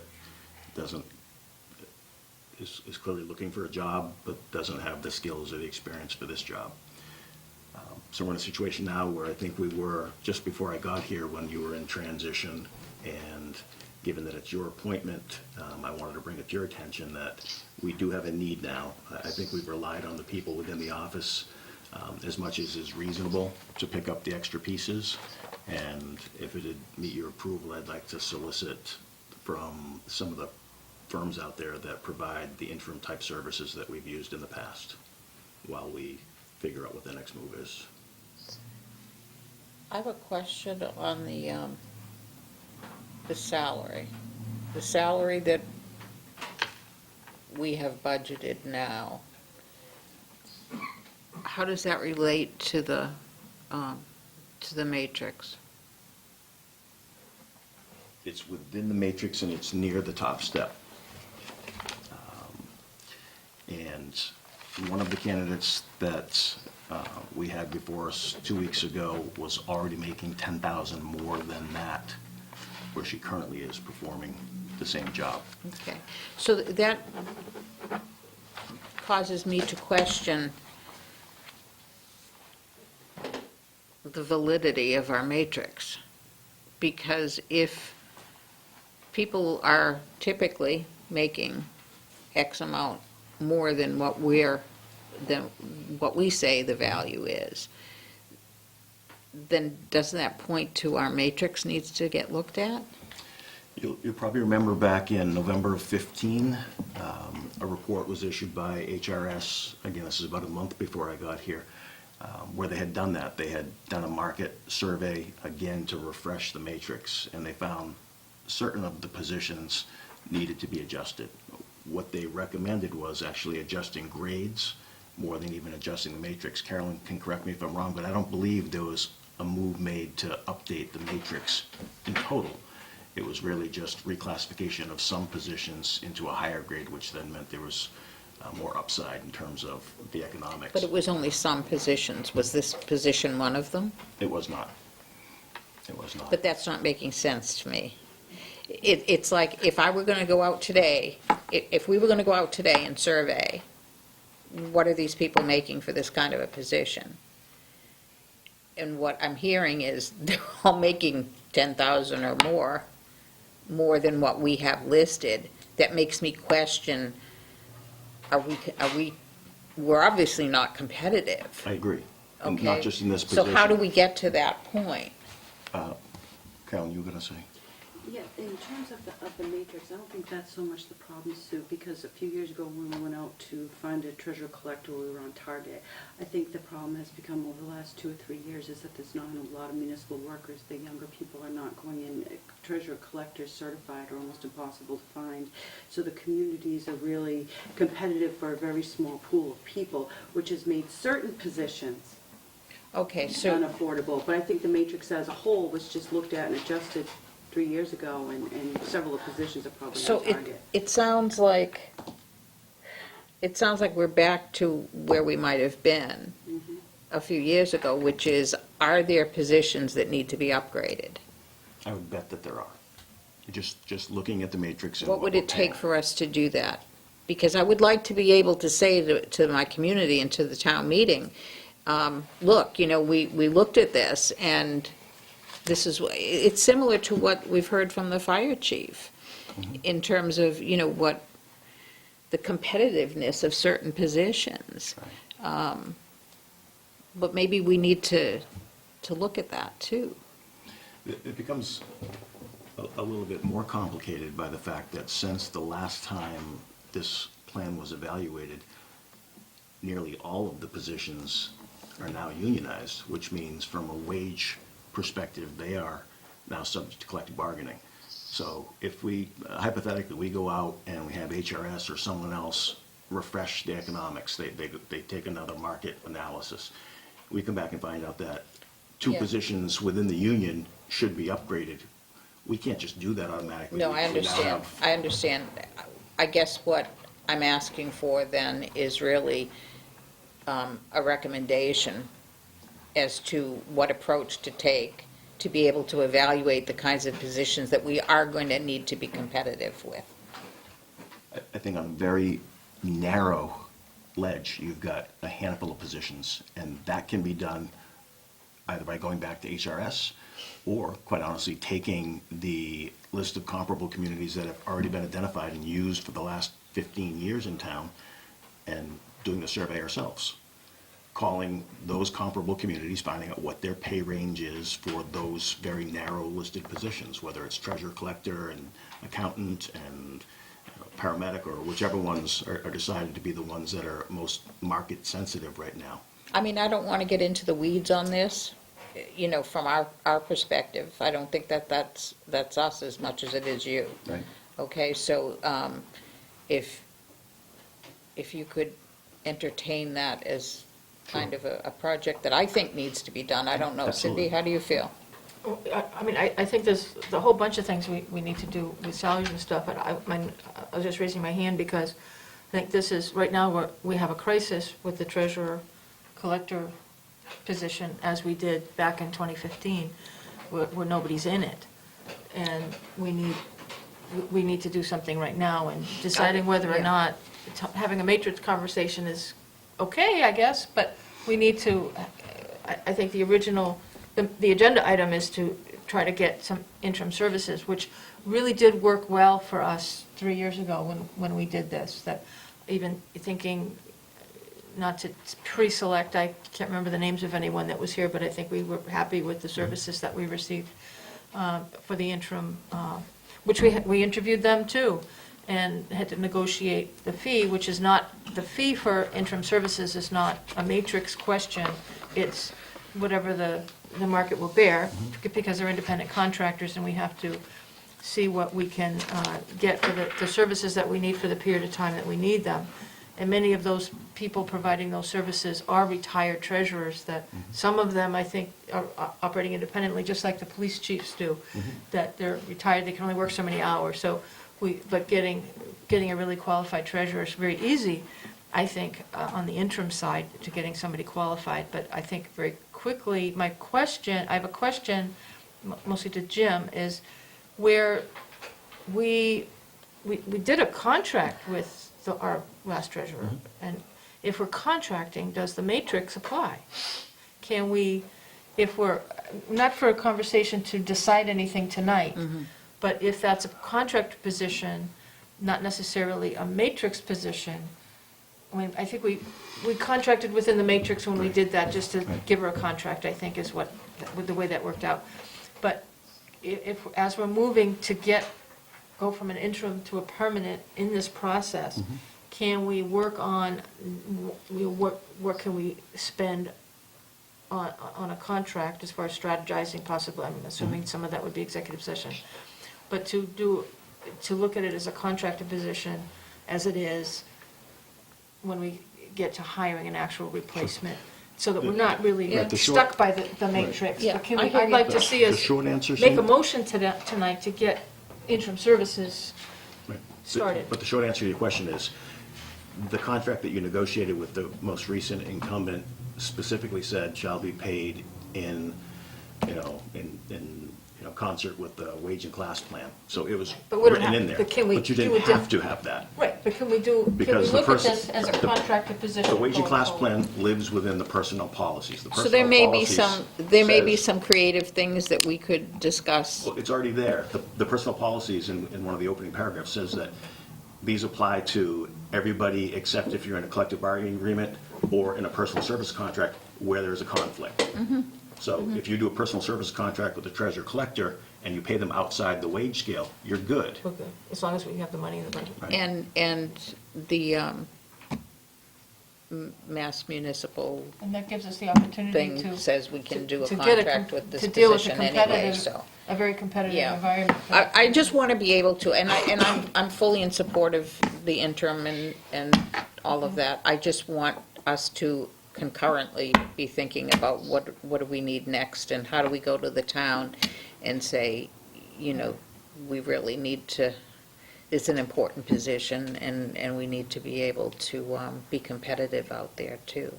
And I think the town will listen to that. Can I make a motion to? Yes, please. Authorize the town administrator to initiate the advertisement for treasurer collector interim services? Not, Second. not unlike what we did before. Been moved and seconded. Any other discussion? All those in favor? Aye. Aye.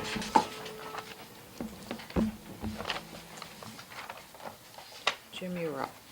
Thank you, Madam Chair. 6.11, cable update. Excuse me, can I just change the tape here? Give me a second. Actually, can we take a 5? Awesome. Okay.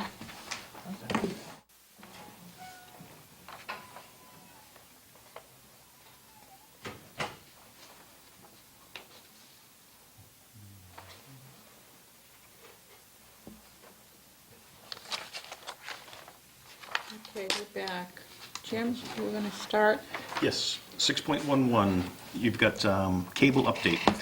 You should have in your packets a copy of a document that was prepared by the special counsel that you authorized for the Cable Commission. And the first is just a bullet point outline on the types of things that need to be contained within the grant agreement between the town Board of Selectmen as the board that negotiates and executes the cable franchise agreement, and the soon-to-be nonprofit access corporation. So it has things like the term being 5 years with a 5-year option. So basically what you're doing here is there's this private entity out there, and you're contracting with them to provide PEG access services. So you get money through the franchise agreement that you've negotiated. You're contracting with this soon-to-be-created nonprofit corporation and giving them the funding to provide these services. Follow that? Okay. So it would be things like the programming. It has to be non-commercial, what the facilities and equipment would be, hours, policies and procedures, safe harbor, reasonable scheduling. These are all the standard types of legal bits that would be in this type of an agreement, that they would be a 501c3 nonprofit, that their accounting and audits and other financial reviews come through the town.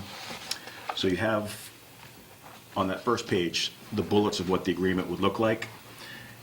And then the very next page, Attorney Solomon prepared a document that has some action items for you to consider. at this point. And the first would be the Board of Selectmen voting to send letters to between 5 and 9 Townsend residents asking if they would be interested in working together and independently from a jurisdictional perspective, but not a contractual perspective, from the town to establish the PEG Access Corporation. So whether it's consideration of the existing members of the Cable Advisory Committee or people even beyond that that you think might have an interest. Conversely, you could just say we have a cable access corporation that is needing to be formed and solicit letters of interest if people, generally beyond people that you might specifically consider that you aren't aware of, would have an interest in submitting for. So basically just making it clear, though, that this is going to be extra from the town, outside of the town. It's going to be a separate legal entity. So if it pleases the board, whether you'd like to do it as a direct ask to certain people or just an announcement, a broad announcement to solicit any letters of interest, let me know and we can make that move and get this thing started. I prefer the broad announcement Okay. to see who might be interested. There might be people out there who have a background in this sort of thing that would be willing to do it too, that we don't Sure. necessarily know who they are. Cindy, do you have a thought When's on our volunteer thing? that? I'm sorry? When's our volunteer fair? It's coming up November 13th, not quite soon enough. Wayne, do you have a preference on the general all points bulletin versus the directed ask? I don't have any directly to ask, so I'd have to go with the all points. Okay.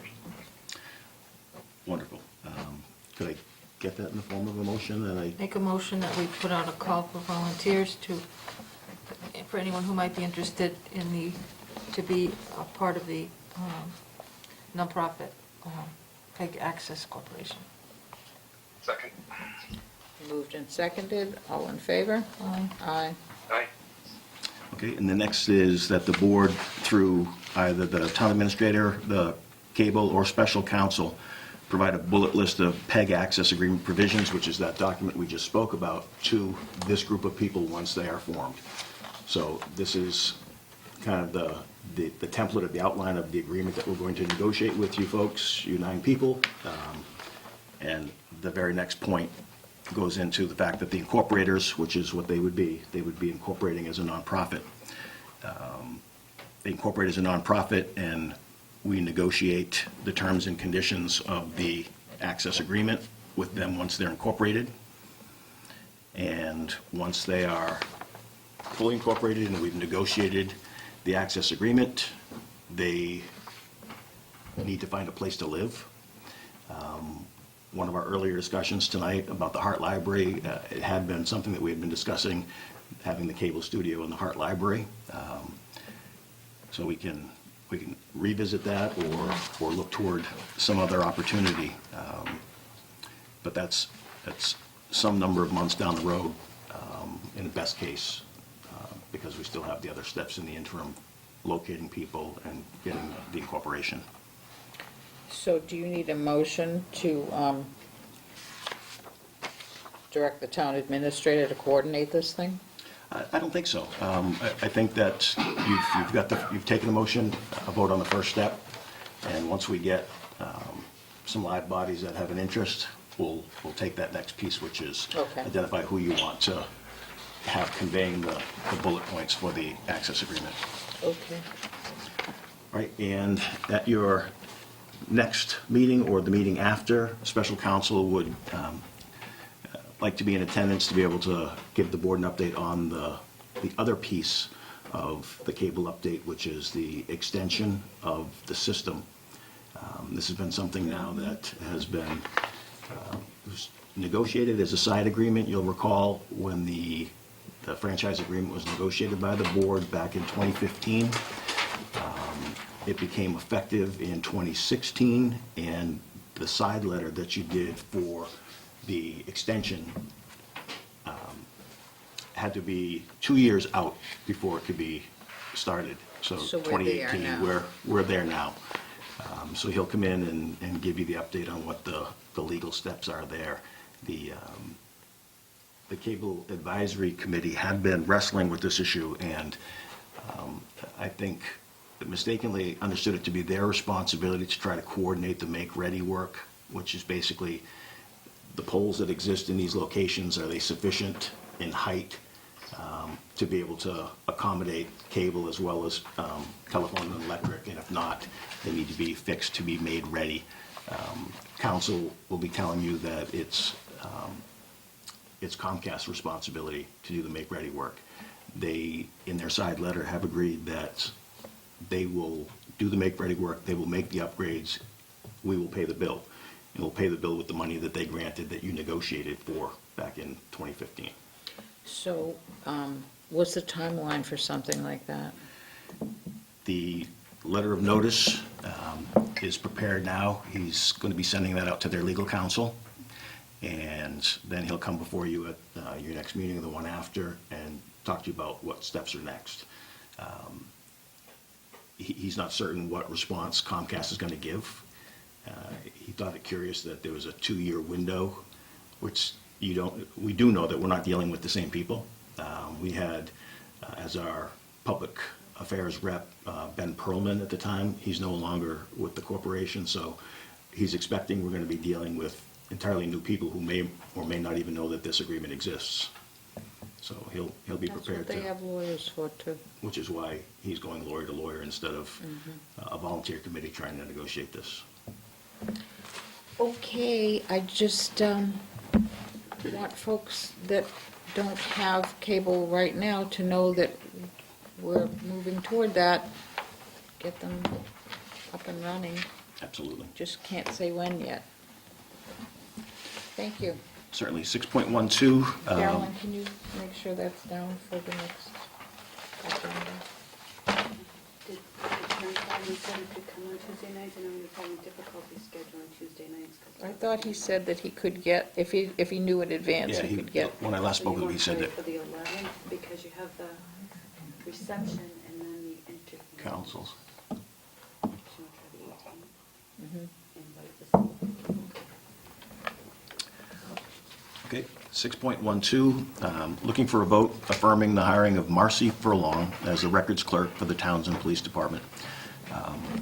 You'll recall, I believe you'll recall that at budget this past year, the position that the prior year had been called greeter and had been funded was actually upgraded in terms of responsibility from greeter to being a records clerk, still serving as a greeter, being that they'll be the face in the door, but having a little bit more substantive role to play and actually doing more of the administrative records work as opposed to just being the greeter. So I have a question. Why are we saying affirm instead of appoint? because you appoint people that the charter lists as positions that you fill. Yeah, see, I disagree on that. I mean, I've been looking at it, I've read it like 3 times in the last couple of weeks. And I was also on the Charter Review Committee, as was Cindy, when we were told by town council that it's not actually a good idea to even have a listing of jobs in the charter, because jobs are something that change and are fluid. I agree. Okay, and one of the recommendations that we made was to take that section out, because state law says the Board of Selectmen are the appointing authority. But your charter will trump that because it is the more specific piece, so Okay, until the charter's changed. I'd like to suggest that, I'd like to ask the board for a vote to get a legal opinion on this, a legal written opinion. I believe one exists already. Several of them. I have not seen it. Could I get a copy of that, please? Because I believe that we are the appointing authority. I'd like to make a motion to affirm the hiring and/or appoint Marcy Furlong as a records clerk of the Townsend Police Department, whichever the legal term might be. But in either case, affirm or appoint the hiring. I would prefer that it's appoint. I mean, I can't believe that the charter would say that, okay, selectmen, you're the appointing authority, except if it's not on this list. That's, You were on the Charter Review Committee, you know what the charter says, that we didn't change the charter because we're trying to appoint a charter committee now. no, I know The that. charter says but this, with multiple legal opinions. I understand that the charter says that. What I don't understand is thinking about the writers of that charter. Why would they limit the powers of the Board of Selectmen in terms of appointing people in town? Why would they do that? Why they did it is not relevant. The fact is that they did it. Okay. But are you against, do you have a reason why you don't want the police department to have this person? No, Okay, can we affirm the hiring of Marcy Furlong? Because that's what the charter says to do. They want to have this position there. I will not vote on it tonight. I will not vote on it tonight unless it's an appointment. Well, I made the motion, so, Okay. Do I have a Doesn't I'll get- second? second it. okay, I'll second it okay. as written, so. As written, affirm the hiring. Okay, there's a You motion. said No, affirm no, or, I'm sorry, not as written, as you stated. To affirm once- or appoint, you said. Which one? You said affirm or appoint based on the legal opinion. Okay. So it's been made and seconded. Can you, All right, motion's been made. All those in favor? aye. Aye. All those opposed? No. The ayes have it. Thank you for that. You're welcome. Okay, 6.13, reception. And could I get copies of those, please? Yeah. Thank you. 6.13, reception for the Board of Selectmen, September 11th, 2018, 5 to 6. And this would be something that would normally be held shortly after the election. We've talked about this a couple times now, about doing it now and then shortly after each election, off into the future. Next, 6.14, the volunteer fair. We talked about a moment ago. November 13th, 2018 is the date. And we'd be looking to hold it at the Council on Aging, the library, as well as the meeting hall. And Carolyn and Stacy, the library director, and Karen, the Council on Aging director, after going over it, decide that it makes good sense to invite several of the nonprofits as well, whether it's the TEO or the Scouts, because they rely on volunteers as well, so it'll be not just municipal, but town-wide volunteer fair. Do have the request to close the town hall to the public on that evening, so boards, commissions, and departments can attend that event. It's not going to be at the town hall. It will not, it'll be at the library, senior center, and the meeting hall. And the 13th is a Thursday, correct? The 13th is a Thursday. Because the 11th is a Tuesday. But the 13th is a... It should be the 11th then, because I know they said, I'll have to look at the email, I know they said they wanted to do it that Tuesday evening. Well, that We'll would be have a difficult selectmen's because meeting. we're doing the, 13th is a Tuesday. Okay, all right, I'll say. Oh, I'm looking November. at, it's my birthday. oh, I'm looking at the wrong month. Oh, God. Yeah, it is a Tuesday. uh-oh. All right, the 13th is a Tuesday of November. Correct. Oh, I'm in the wrong month, I sorry. was too. If the board approves that date and time and agrees with closing town hall, then we'll get, Molly's working on the invitations to the nonprofits, and we'll get those out. Okay, so, Make a motion. closing town hall at 6 o'clock, Yeah, for the evening hours. okay, for the evening hours. There'll be no evening hours on that Correct. day then. So moved with, yeah. So make a motion that we close the town hall Evening hours. for evening hours. Second. On Tuesday, November 13th, correct? Correct. Okay. It's been made and Moved and seconded. It's been moved and seconded. All those in favor? Aye. Aye. Aye. Excellent. 6. Is there any time frame on that fair? We had discussed 6 to 8. 6 to 6 8. to 8. depending on how many departments and boards and committees and nonprofits it'll come. It'll start in the meeting room and kind of spread out. 6.15, West Meadow Bridge, town meeting warrant articles. This is a project that's been in the planning stages, state-coordinated, state-run project for a little over a year. And with the change in scope to have the temporary bridge for public safety purposes particularly, so you didn't have to have people on the north side of the bridge having to access through Ashby. There's now a need to do either consensual grant or takings for temporary easements, and that'll require a town meeting vote. So in your packets, you should see a copy of a document, an email from Catherine Klein from K&P, and it lays out the typical warrant article, but specifically says the warrant article provides for an appropriation of monies to compensate property owners who elect not to donate. This is always a difficult balance, as it's often not clear when town meeting votes whether there will be donations or not. The safest course is to appropriate all the money that may be required to pay the property owners, but sometimes this is not clear, as appraisals may not have been done yet. Some towns utilize Chapter 90 monies, as no appropriation is necessary to use these funds. So as a placeholder, we do have this in the folder now for a special town meeting for consideration. Regardless, we have to undertake appraisals. There need to be federally approved appraisals, not one but two, for each property owner. So that process is going to be underway. But this is a new wrinkle to the project based on the need for the temporary access. And 6.16, town administrator goals and objectives.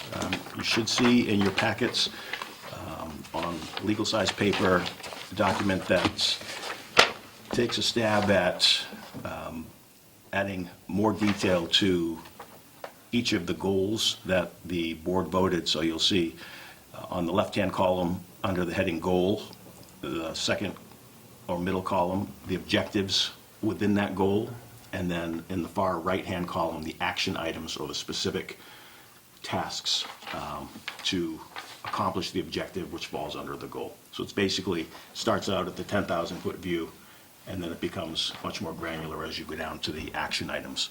So for instance, the goal, capital assets, the goal is to create a management plan to address the town's capital assets. A little more granular. The first objective is townwide road analysis. Address the town's deteriorating roadways using industry standard evaluation tools. And then even more granular, you get to the action items. 1A, update the existing roadway management plan. 1B, use the updated roadway management plan to cost out the scope of needs. 1C, develop funding options for consideration at town meeting, either dedicated revenue stream, inside levy tax, or outside levy tax. So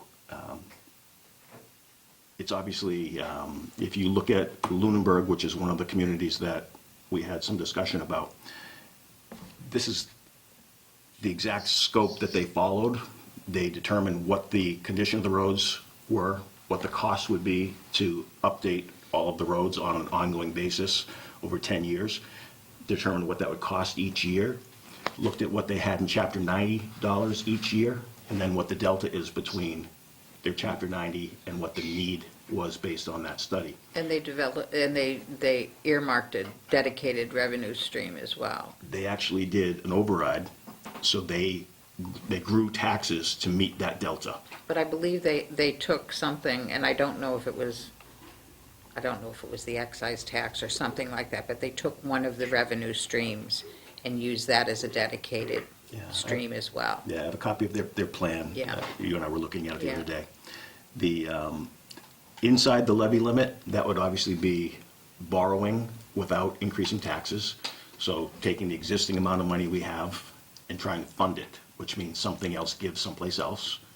Outside the levy limit means a debt exclusion to raise taxes, and then the dedicated revenue.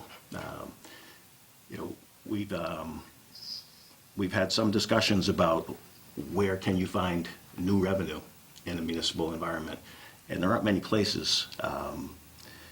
Some communities, and I know this is something that we had some discussion of a little over a year ago, coming on 2 years ago, when medical marijuana was first being rolled out in the Commonwealth. Some communities are dedicating revenues that they're realizing from host community agreements that they've negotiated with the medical marijuana cultivators for roadways. There are a couple of communities specifically that I'm aware of that that's all they're doing with that money. They're putting it right to roadways. So the opportunities are few and far between to generate new money that doesn't come from the taxpayer. So I think the dedicated revenue stream, while it's something we should be looking at aggressively, it's a pretty narrow window that you're looking through there.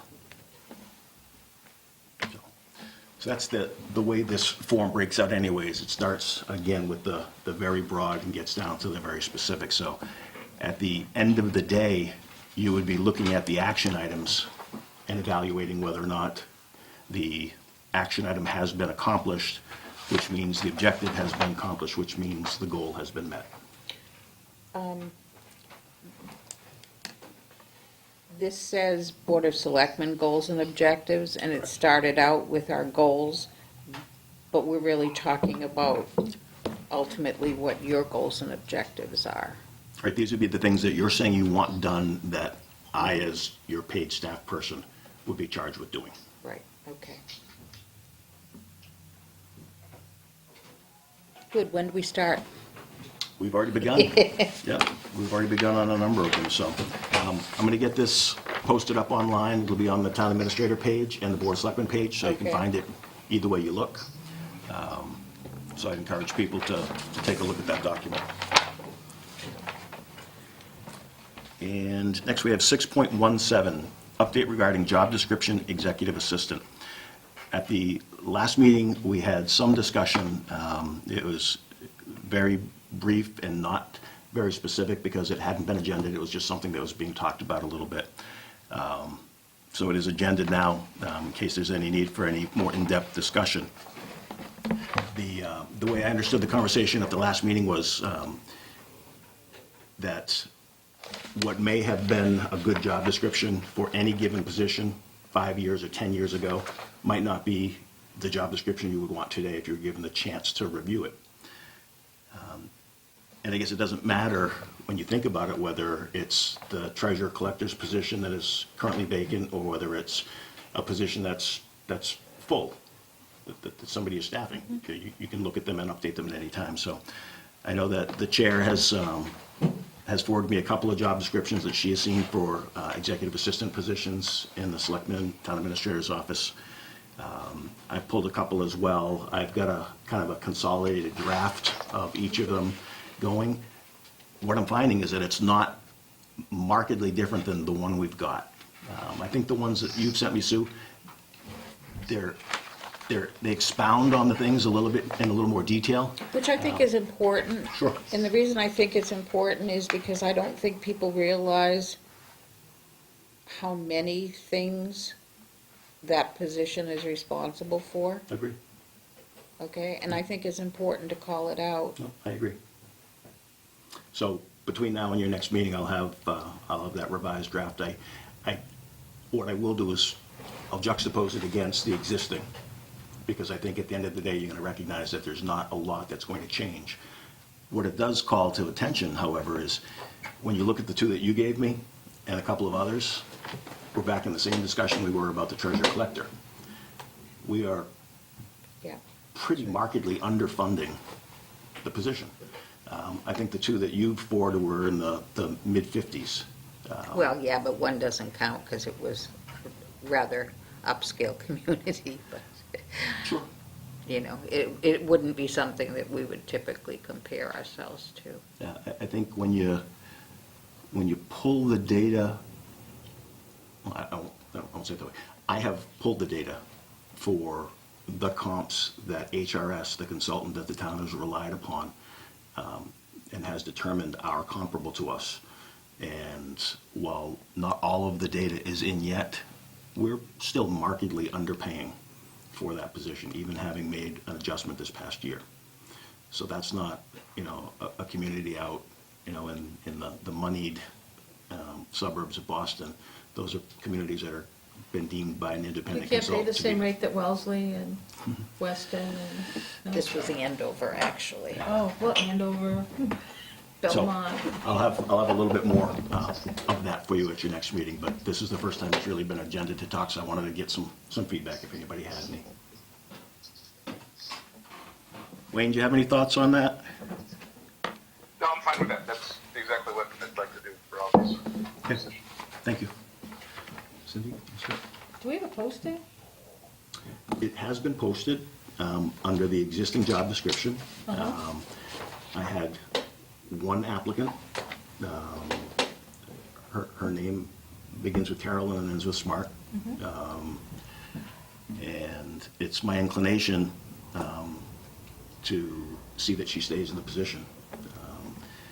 At the end of the day, again, my expectation is going to be that you're going to arrive at a document that is going to more accurately, to Sue's point, more accurately show what that position has been all along, even though I think we have written it very narrowly, so it's led people to have, I think, an unfairly narrow view of what it actually is. It's not an administrative assistant position, it's not an office assistant position. It is, when you look at the job description, it's almost akin to an assistant. No. town- When, No, but it's much beefier. Sure. It's much more robust And- than what we And I have. don't want you to hear me having said that I think it is or should be that, because I don't.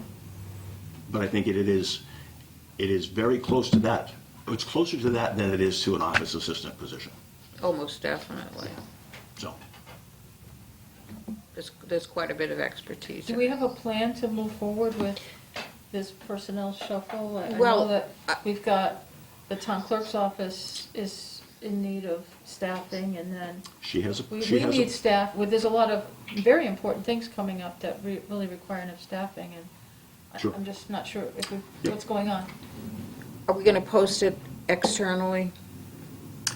Well, this kind of got a curve thrown at it as of the last meeting when it was, we should be doing revision and the brakes were put on everything.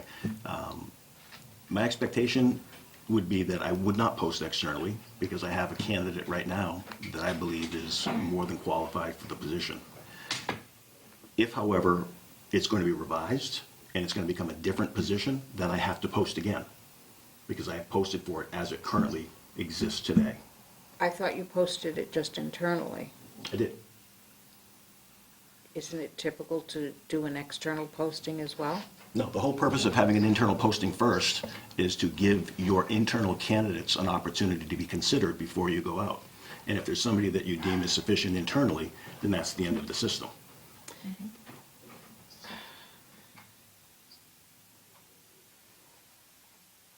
I really think that it needs to go outside, and it's not a reflection on Carolyn. I think it needs to go outside because I think we need to see who else might apply. I think my considered opinion, Sue, is that I think a lot of this will come down to what that legal opinion says about appoint versus affirm. Oh, Because, okay. because if it's yours to decide, then I will defer to what the board wishes. If it's mine to decide, I believe I've reached a decision, so I think we do need to get that nailed down. Okay. And you took into account the policy that we talked about last week, too, last meeting? Oh, absolutely. Yeah. I would put it forward to you the way I understand that policy, and I think there's some room for some debate on that as well, because Yep. it is within the reclassification section of the personnel policies. But if you read it just as it was explained at the last meeting, I would say this is somebody that I'm looking to hire for this position, and the board would take the recommendation that I have given and vote. That's your understanding, right? Not necessarily. It sounded like it was because the position also supports the board, that it be more of a collaborative is the way that I looked at it. And it's not at all how it is written. Oh, no, And it's not at I- all how it's been done in the past, but No, well, yeah. The thing is that's the conflict that I have, is in the past, there's been different, it's happened differently. How was this one been done differently? When Karen was appointed, how was it done? When Karen was appointed, Mr. Sheehan did interviews, it was posted, and No, I'm more about how was the decision made that it be her? he came with a recommendation, and the board appointed. Okay, it was not him appointing, it was the board doing the And I'm appointing. not suggesting I appoint. Okay. Because there's a difference between Yeah. hire and appoint in the And- charter. And he did the same thing, I think, with Jody. It was the same with Jody. When Miss Merrill was put in that position, I honestly don't know how that happened. I wasn't able to find a vote on that, to tell you the truth. I don't believe there was. I think it was me saying that this is the person that I'm hiring for the position. Which meant that it was not an appointment of the board. Correct. Right. Because it's not in the It's charter. I mean, the words in the charter have to mean something. They- I don't want to go down that rat hole. Well, I we've already don't we want- already asked for a legal opinion on the Exactly, very same so I don't question. want to go down that rat hole, okay?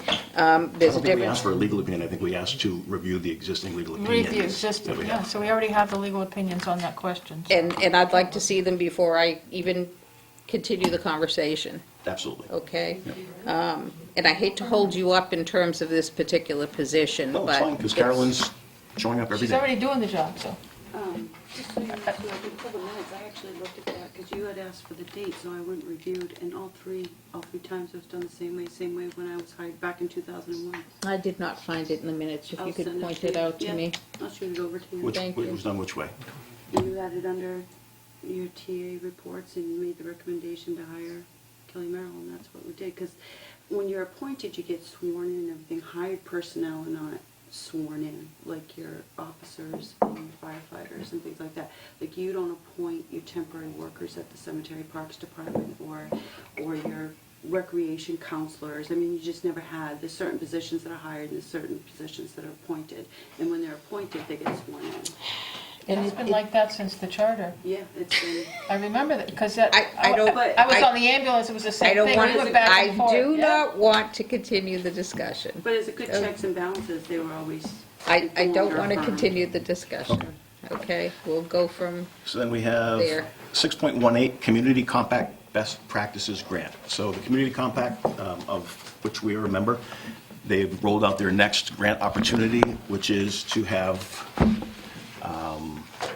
best practices. So if you look at 6.18 in your packet, you will see a document, several documents actually, some that come from the MMA on the best practices series. So they list what best practices in the Commonwealth are for municipal government, from things ranging from finance to labor relations and everything in between.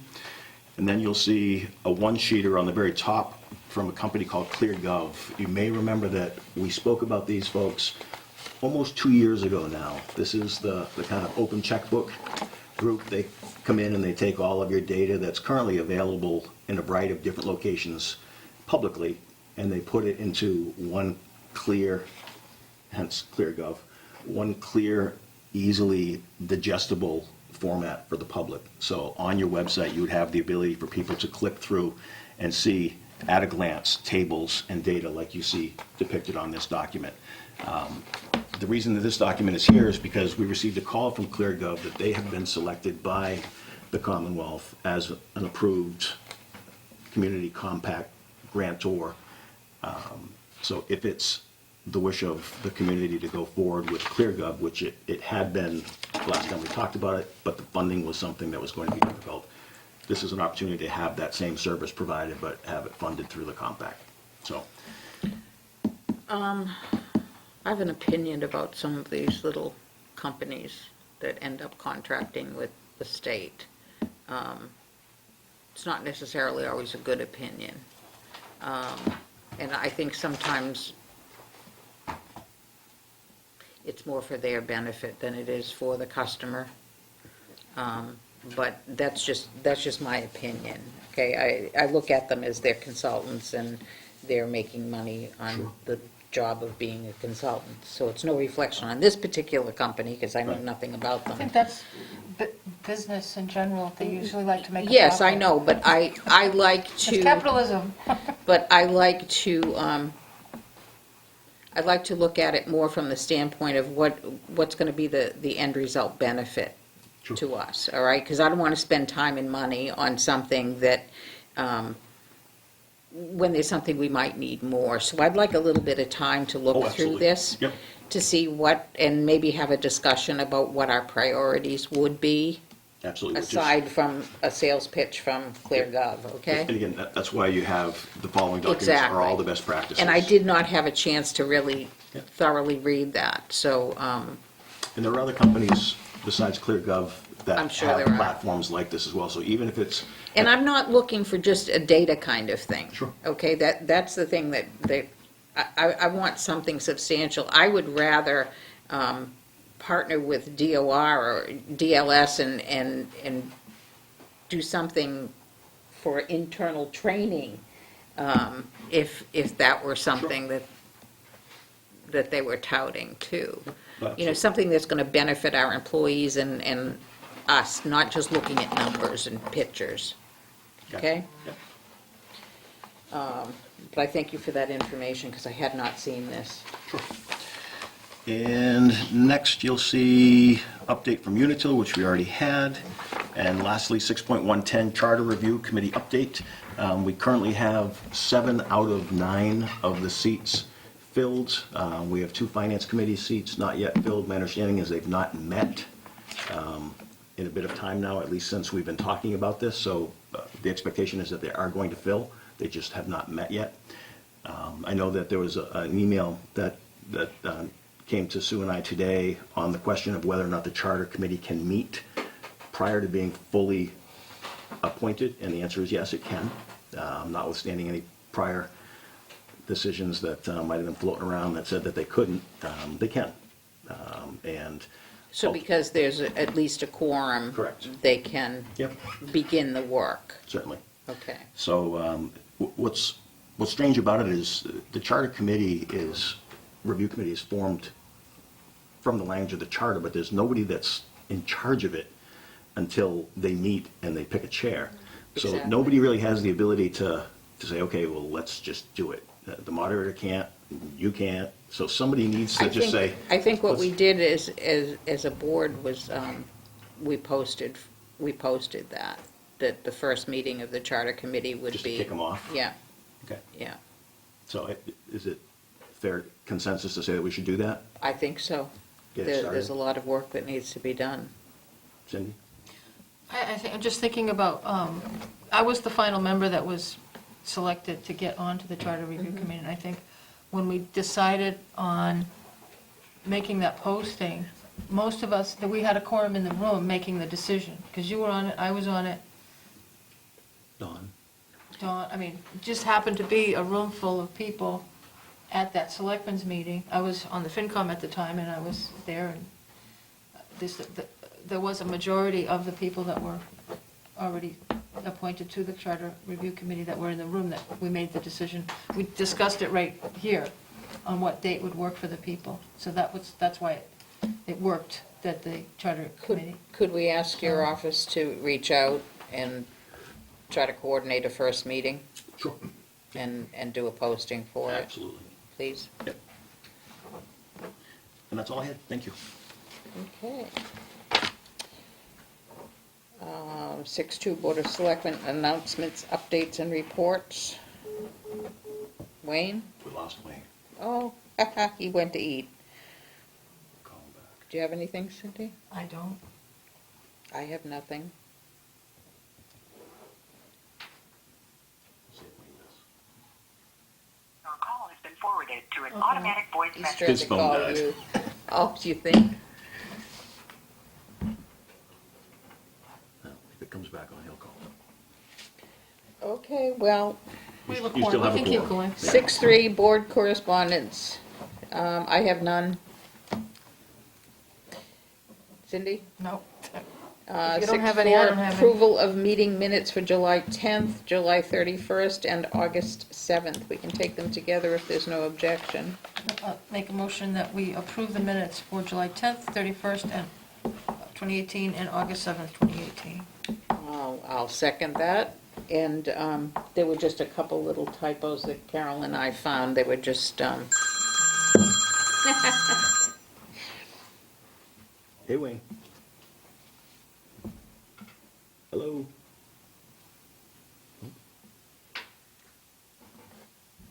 Wayne? I think we're lucky. okay, all those in We're favor? lucky we talked to him so long. Hey, Wayne. Nope, there you are. He's here. We have a motion to approve the meeting minutes of July 10th, 31st, and August 7th. Okay. All those in favor? Aye. Aye. 6.5, review and sign payroll and bills payable warrants. Make a motion that we review and sign the, it's bills payable warrants only. Is it? That's right, it is. Second? Wayne, can you hear us? No. No. I'll second that. All those in favor? Aye. Aye. That's not quite unanimous. I have a question, if you don't mind, Sue. Sure. I know you wanted, you had sent me an email, you wanted to break out under the selectmen's reports and updates, clerks, like announcements, like band concert. Now, is that on every agenda, or is that just when there's something to read or announce? I just wasn't sure. Well, we were talking about just putting it there if there's any dates to announce and So stuff just like kind of a that. permanent thing Yeah. on there, and then if Yeah. there's something listed? Yeah. Okay. So make sure I'll change that for the next one. Thank you. Okay, I'm gonna read the, are you gonna read those first, and then me, or just, do you want me to? No, just- you can read it. Okay. Please. I have a question. Are we going to No. adjourn from Yes. executive session? Okay. Okay, make a motion that we enter into Yes. executive session pursuant to General Law, Chapter 30A, Section 21A, to conduct strategy sessions in preparation for negotiations with non-union personnel, or to conduct collective bargaining sessions or contract negotiations with non-union personnel regarding police lieutenant, contract review of town administrator, SRO officer MOU, paramedic MOU, interim police chief, and building commissioner MOU. Also to enter into executive session pursuant to General Law, Chapter 30A, Section 21A3, to discuss strategy with respect to collective bargaining or litigation. If an open meeting may have detrimental effect on the bargaining position or litigating position, and the chair so declares, I do. regarding fire union, supervisory union, clerical union, and highway water union.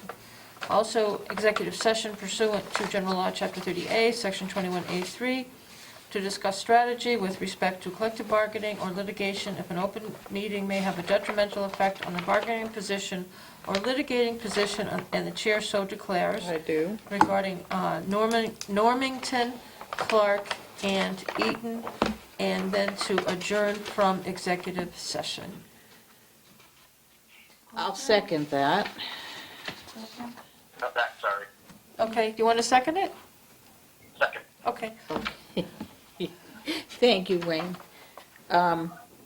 This requires a roll call. Cindy King, yes? Wayne Miller, yeah. Sue Lucio, yes. Madam Chair, before you go into executive session, just because I know that questions will be asked about that first one particularly, does that mean you're I'll- negotiating with everybody? No, Okay. I'll explain, okay? I don't know if anybody remembers, but at the last meeting, I asked to see comments from town council, if they existed, on any existing contracts. And this is the result of it, so we'll be talking through it. To tell you the truth, I don't know if we're going to even discuss anything that no longer exists. But I appreciate that those were in that pile as well. So we just listed them because they were in the pile. And comments do exist. Okay? Madam Chair, just for the public and in your reading, would you mind explaining or saying what they are, since you read or the paragraph was read, the acronyms that nobody else would know? MOU is a memorandum of understanding. Okay, and SRO? That's the school resource officer, Okay, thank you. okay? Okay. We're in executive session, And we're not coming back, right? and we're not coming back. Correct. Thank you.